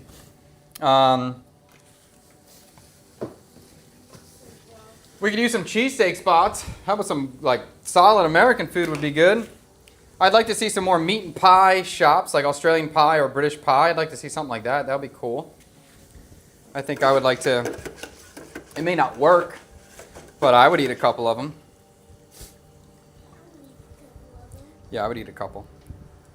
Okay, this is good. Okay, we made it through.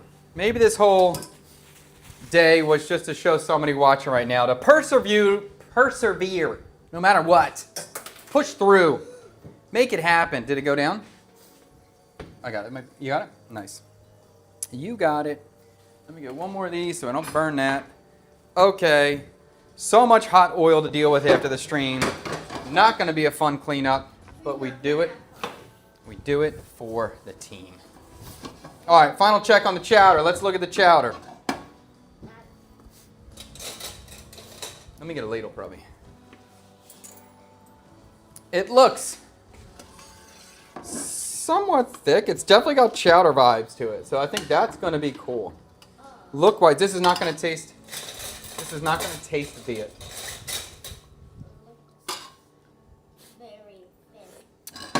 Thin? like it. Okay. Took the burner off again. Alright, it's time to assemble. It is time to assemble.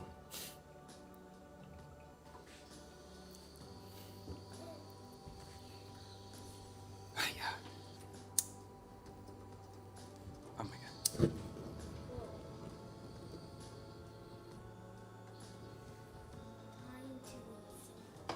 Okay, here we go. Now we're ready. All right, bowls. Liam, can you get me like a mini bowl for JD out there? Look for a smaller, even that little gray bowl is fine. Green bowl. One more, over here. Here we go. Bowl. Liam's got a bowl for me. Chowder looks a little thin. It is a little thin. It is a little thin. I want it thin. Yeah, get that spoon for you. It's kind of disgusting? Oh, then get a new bowl. Have we introduced tree to Dawn Power Wash? I swear by it, spray it, let it sit for 5 minutes, scrub. Yes, we got the Dawn. Don't worry, he's got the Dawn. I have seen the Indian stuff from Viet's, any say cooking and sharing. Wait, what? I have seen the Indian stuff from Viet's. What are you saying? That the Viets are cooking Indian or the Indians are Viet? Okay. Oh, BT, best new thing. Yes, it's really good. Huh? Hello, my love. It's weird going to a mall and not seeing cinnamon. Are you saying in Vietnam malls? Oh, yeah. Oh, my God. A cinnamon bun would be so dangerous for me at any mall. I do miss a cinnamon bun so much. I'm a caretaker to my adult disabled son, and when there's a full moon, he is off the wall. Many hospitals and groups homes say deal with it also. Interesting. Interesting. Cinnabon is probably too sweet for the Viet palate. I don't think so. I think they're going to eat it up. I think they're going to eat it up. All right, let's do it. Huh? Like the energy from the moon, the energy from all the planetary bodies in space affect us here on Earth. So when the moon, I don't know, it's just that's how energy works. When the moon is full, there's a different kind of energy being shot at the Earth, and people respond differently to it. Sometimes people say it's a time to do stuff, good luck, bad luck. I don't know all the rules to it, but there's definitely something. Okay, so we're going noodles down first, building our base layer.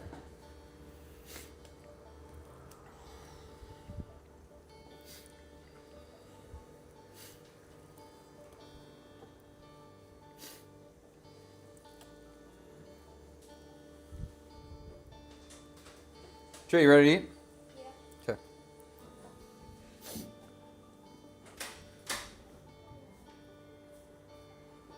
So with these noodles, I always think it's about a golf ball size is the portion, which I think is about 200 grams for an adult. Yes? How are stars made? Stars made? Yeah. Hold on one second. Corn's going in. I'm going to try to get it. JD, I have some white corn and yellow corn in here. And the white corn is not as sweet as a yellow corn, but it's more chewy. So, yeah, so we got some yellow. We got some white. We like corn.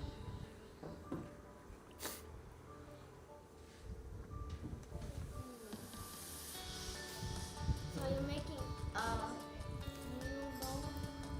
Huh? Yeah, kind of a noodle bowl. Different style noodle bowl. We're going to go... Oh, I forgot crapola. Oh, no, dude. I forgot about my cabbage. We're going to put a little bit of cabbage underneath. So this would be like the green lettuce that you would typically get for buntit nung. That's the vibe. That's the idea. And if you're just tuning in now, we're trying to make something that has the flavors of America, Americana, but presented and eat like Vietnam. So this is going to be presented like a bun thit nung, but using none of the flavors you would find in a bun thit nung or in a traditional Vietnamese dish. So I always find this style of cooking to be really fun. It's like, how can I transform the flavors that I know that I grew up with into a new format that still will be interesting and tasty? And as much as I struggled a little bit today, I do feel like this will be interesting and tasty. All right, so we're going to go green onion on it now. Say what? Imagine it's not. You think your dad is going to make something not tasty? I think it's gonna be. You think that's the reality you're going to be dealing with? No. All right, so now we're going to do that celery leaf. Yesterday, Liam's been giving out so many 10s, right? During these streams, I've been cooking. I've been on fire lately with a lot of good stuff. And I told Liam, I was like, Liam, you're giving out so many 10s. My God, you're just eating so well, right? And then Liam just looked at me with such gratitude and just gave me a big hug. I very much enjoyed that, Liam. I'm so glad you guys appreciate good food. Very exciting you guys appreciate good food. Okay. Looking pretty Viet in terms of the presentation. I'm going to add a little bit of that pork fat now. So we're going just a few crispy bits of pork fat. Just 3 or 4, nothing crazy. I just want you to get a little pop every once in a while, and I want you to be like, ooh, but not, and then always want more. You know, that's Chef Keller from French Laundry. Secret is you always want them to leave more. If you want to give them 3 bites and they wish they had 5. Leave them with desire. Okay, we're pretty good. We're going to wait on the fish. We're going to broth up now, right? We're good on everything. We're brothing up. Say what? Yeah, we're going to need broth. I'm just thinking about the pickled shallots. Do I want to add pickled shallots to this? What did you have fish sauce?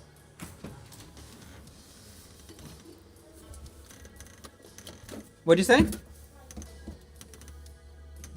You thought I didn't like a soup?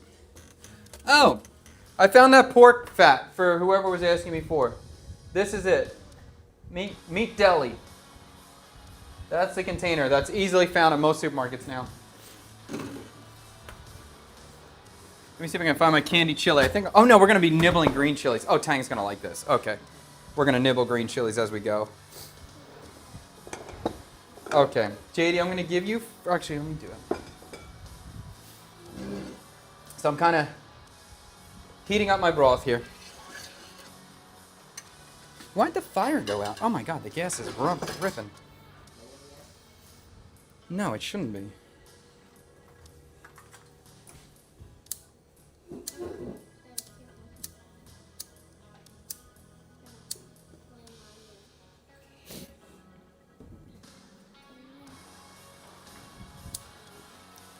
I wanted to have the broth a little bit warmer before I poured in, but the pilot went out.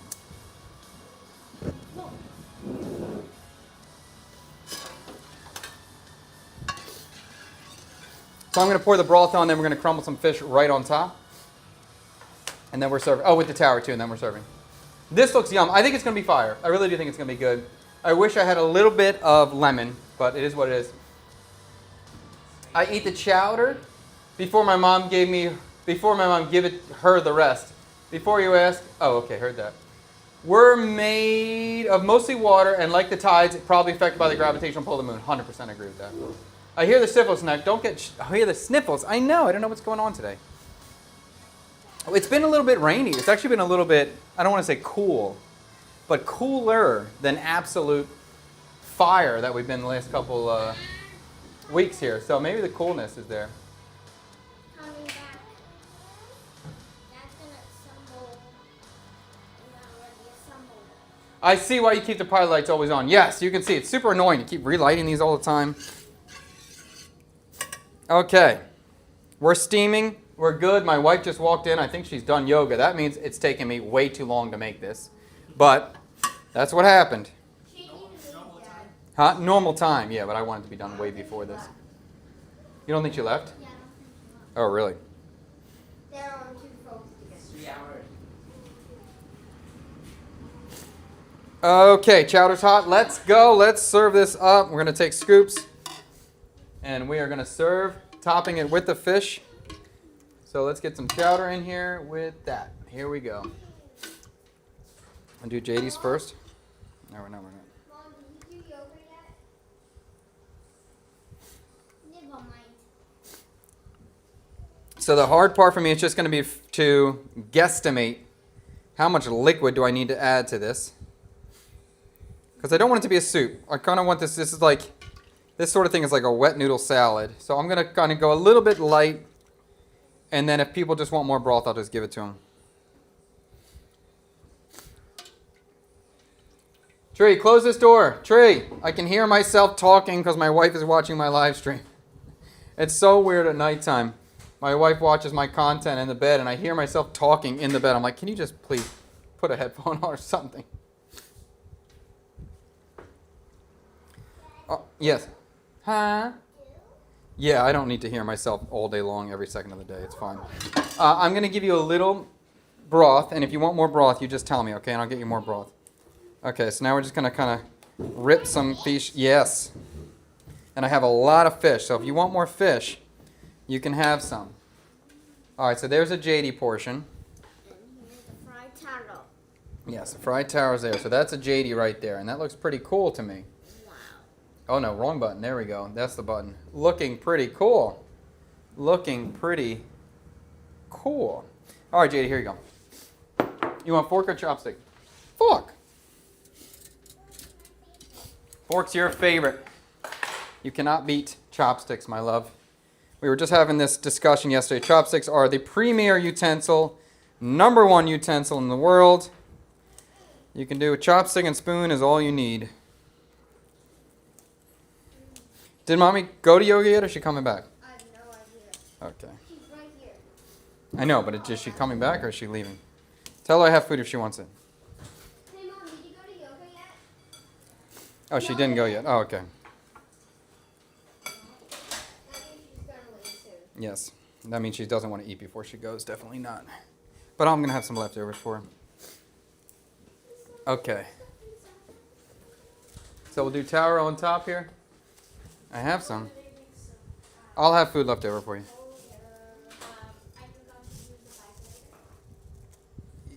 If you can take it, if you want to take it. Go ahead, just fine. Go ahead, it's fine. But I think you're missing out on a cool one. We'll see. You have a bite? Oh, good. Steal a bite from JD. You got to mix it up well, though, okay? Yeah. Huh? Big wang. Huh? It's like big wang. Yes, it's just kind of the vibe. Mi Wang, Bun Thit Nung. It's fish.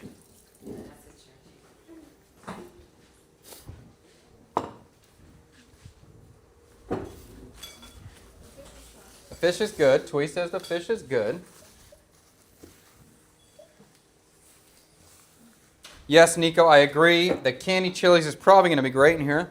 I'm just looking for them. I can't find them. In the other fridge? I have these green chilies here too. Let me taste it. Maybe I don't know if I want sweetness. I might just want some of these little. You like the flavor? Not Viet, huh?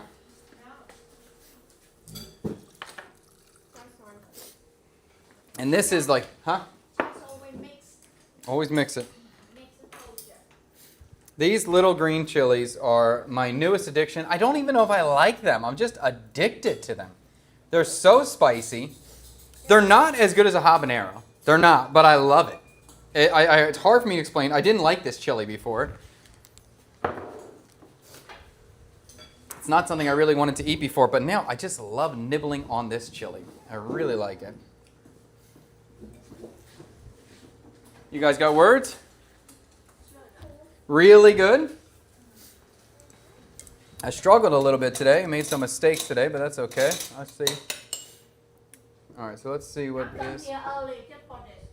You would Tang come here early for this. 3 hours of this. So we're kind of giving that mix. You need more broth? It's dry sauce. I think it's good. Yes, dry pho.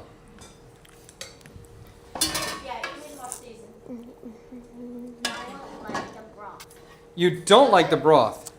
No, yours. I see yours. Oh. Yeah, a little bit here. Thank you. Yeah, a little bit more broth is good. You want more? You need more? Thank you. A little bit.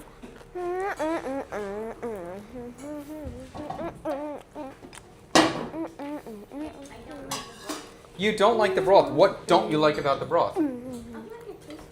tastes weird. What do you think it tastes like?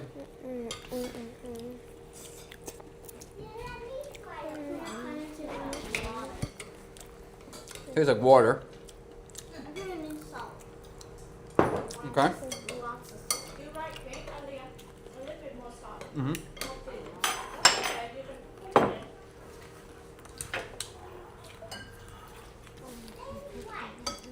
in. Liam's right. I'm doing a little bit of fish sauce. As usual, Liam is right. Really? Yeah, I was about to say that. it needs a little bit more seasoning. It doesn't taste like water, but a little more seasoning.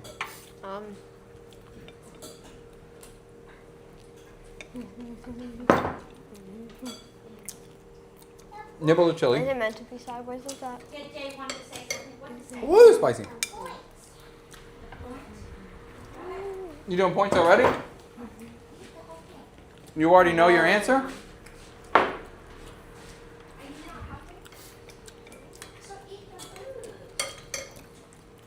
There is something magic about that green chili. Really? Mm-hmm.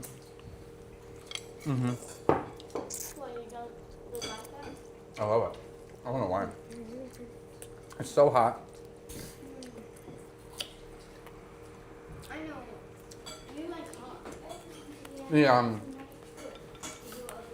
like a habanero has like a fruity flavor to it. This chili does not. Dad, this is too salty. Too salty? Oh, you're joking now? No, I'm not. Okay.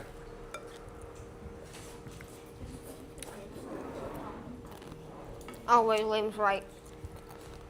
Oh, can I just have salt? I really like Salt down. Extra fish for OG Crypto. Would you do a bistro on D7 somewhere, like a residential family buys, but Oh, it's that's absolutely better. delicious? No. I'm not opening a restaurant. Not now. Huh.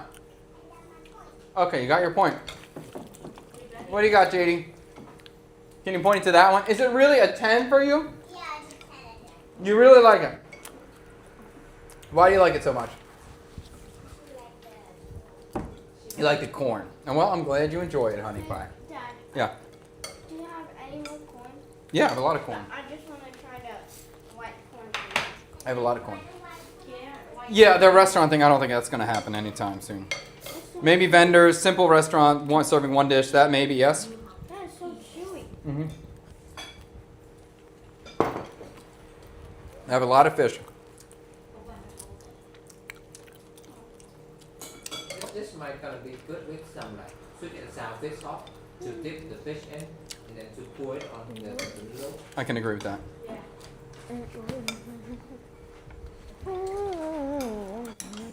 So Tang wants like a sweet and sour fish sauce to dip the fish in, which I can agree with, and that would be a nice like fusion element to kind of bring it all together too. Pulling everything out.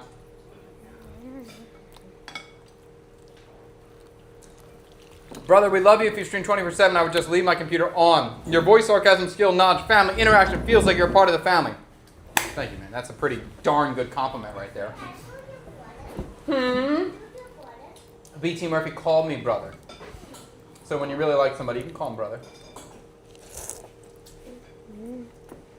Dude, your family's palates are probably so spoiled that after eating out is mediocre. Yes, it is. Becomes a struggle a little bit. There's definitely some meals where like, dude, I wish we just stayed home and ate.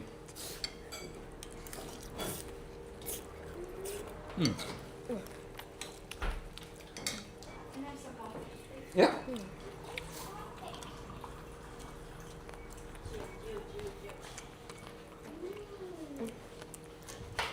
Luckily for us, though, most of the food in Vietnam, even on the street, is good.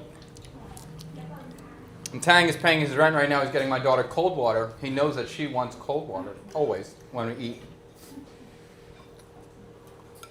JD's ratings have been so normal lately, yes. She threw out an 8.5 the other day, so surprising. Oh, wow, that's spicy. Yeah, I'm glad you like it. One thing I don't like about fish is the scales. Are you getting scales? Yeah. Oh, really? Scales is my favorite part of fish. That's not scales, that's the skin. The skin is crunchy. There should be no scales. That's just the skin. The scales are already pulled out, that's why it looks like that.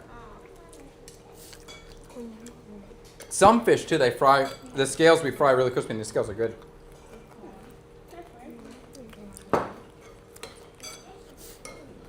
The texture of the skin is good. I'm sorry, the texture of the fish is good. I like the crispiness of the fish in there. That part's nice.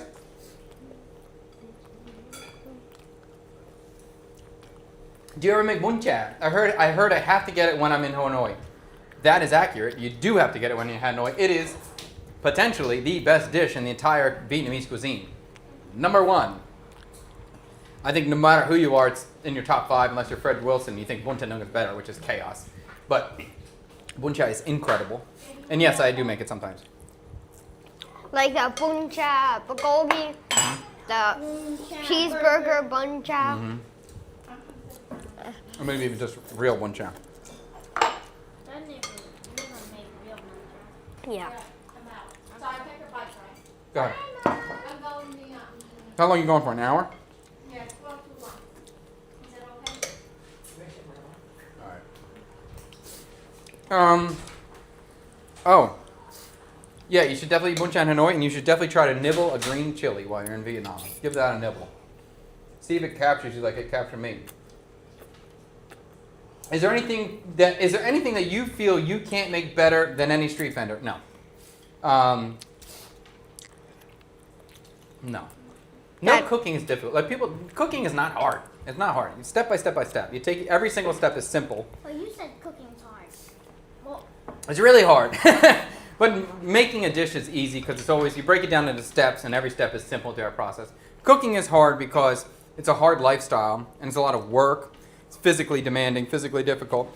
But the actual producing a recipe is not hard. And the vendors, they have to deal with making a profit. So if I'm cooking at home, I don't have to deal with making a profit. If I put more meat inside of a broth, I win. It has more flavor. And if there's even something that maybe is a technique I haven't done before, within 3 or 4 tries, I know I can bang it out well. But there's a lot of dishes that just aren't worth the effort. I'm very happy to go eat them outside and not to clean up. My girlfriend and I have been watching your channel for a while. Fun to see the live stuff. Hope you joined, guys, for my first trip back since 2003. Awesome, man. Congratulations. Come on back. Why is Jada using normal numbers now? She's evolving, yes. Can you do the ultimate Vietnamese spread, like a protein canned vegetable dish, pickles, and rice? Also an additional must-have. So you mean like a family-style food? Okay. Yeah, well, I mean, we do that. I don't know if we do ultimate versions, but we do family meals. And we will do more, especially with the lives now in the house at dinner time, we'll do more Viet family-style food.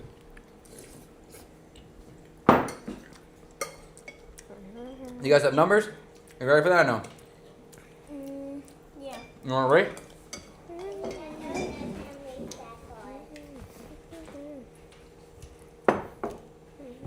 Just, you can point it up to that camera behind you. I know. Give us a bad angle. It's all right, don't worry about it.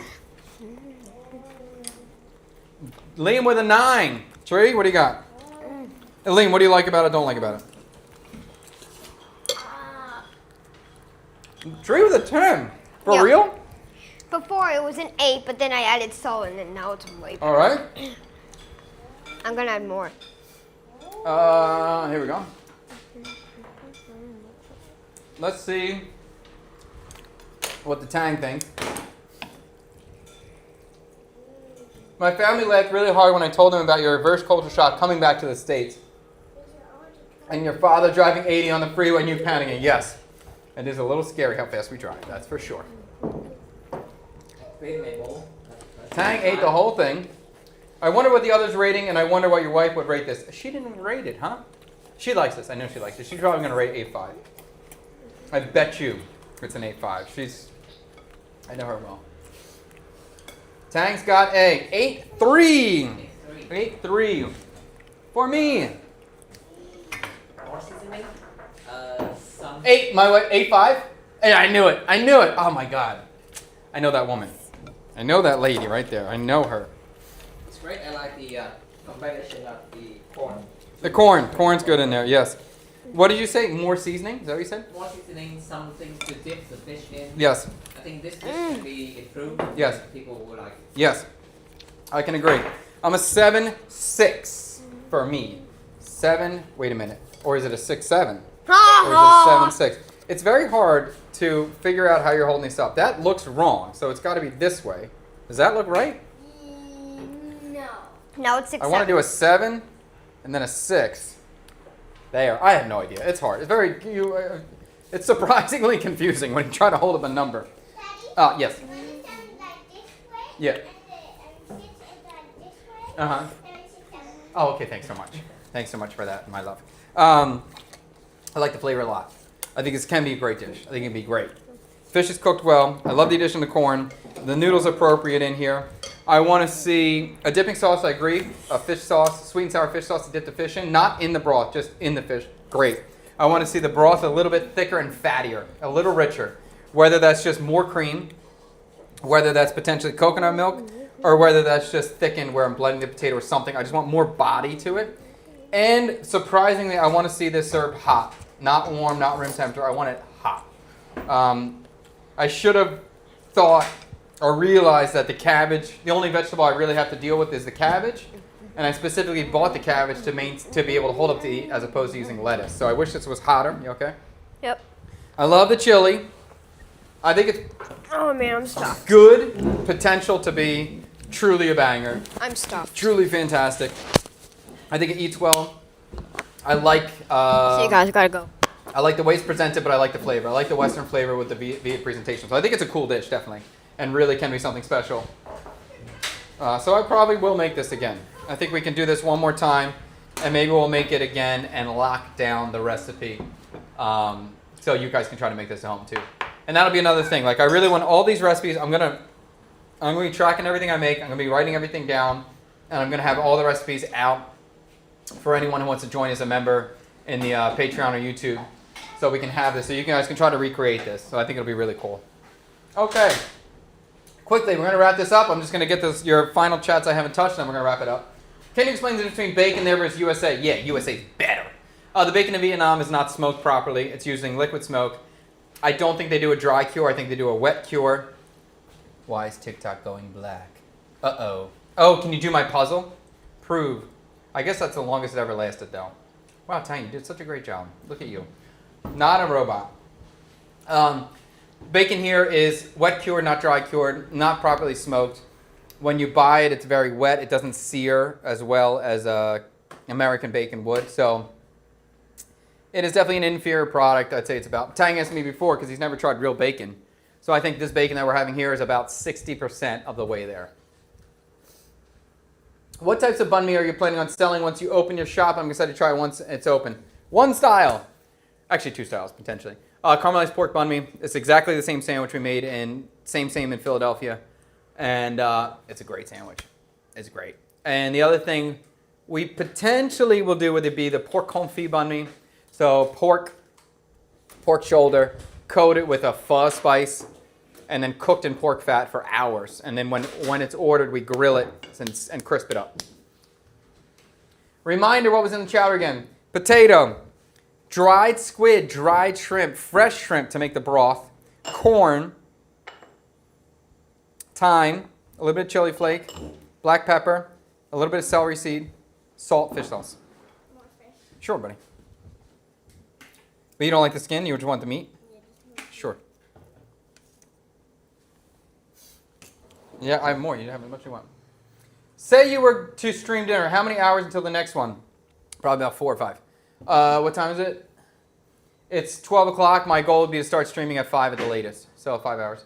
I would take a shower, take a bath, potentially take a nap if I could, or just get some other crap done. Let's get started. I'm so used to Tang trying to get the perfect shot of the food that I didn't realize he was already chowing down. Well done, Nico. Wow. Well done. Chowing. Chowder. Chowing. Yes. The one on your right hand goes first on streams. Oh, thank you. Okay. Thank you. A Vietnamese cassoulet would also hit. I've been cooking a lot of beans lately, so that could work out. Look at it first, then flip it. Okay. Maybe sell something that don't around you live, like cinnamon rolls. Oh, I see what you're saying. Yeah, the cinnamon roll. I do want to sell cinnamon rolls. I thought about it. I want to make it. I've been talking about making them for a month. I haven't done it yet. It's possible. It's possible. The cinnamon roll you have to educate people on. They're not going to eat it all day long. It's not, and the thing that's good about it is something like you make 100 and then you just sell out and you're done. Where the banh mi's people are going to be eating. People drive by here every single minute and they're going to be eating banh mi's. A little question for the chatters who grew up in Vietnam speaking Vietnamese. Do you pronounce the store name Co-op, like cooperation, or Cop Mart? Cop like pop. Co-op. Both actually. You- Co-op mart is more frequently. And you call it Cop Mart? Yeah. Oh, really? I've never heard that. Okay. Very little. Well, we got one Viet man over here saying both, so we'll see what everyone else says. Night Chef, good night, Laura. Thanks for the stream. I really appreciate you guys tuning in. I'm so excited people are enjoying it. Can you or would you process your own pork? Frick yeah. Yes. Thank you. Have a good day. Okay. Yeah, I think you're right. I'm never sure who's from where in the chat. I think most are from the States. Yeah, we try to do these timing to try to get people from the States. That is the target audience for these streams. Okay, I believe we are out. Thank you so much for watching. We will see you later. Time to eat this bowl and clean this up, bro. Let me show you. I'll show you my cam. You guys can see what a mess I made today. This was not my strongest day in terms of preparation. Look at all this crap. Look at all these pans over here, and they're all oiled up and burnt. That sucks. But no problem. We clean up. We move on. See you later. Okay. All right. There we go. Peace.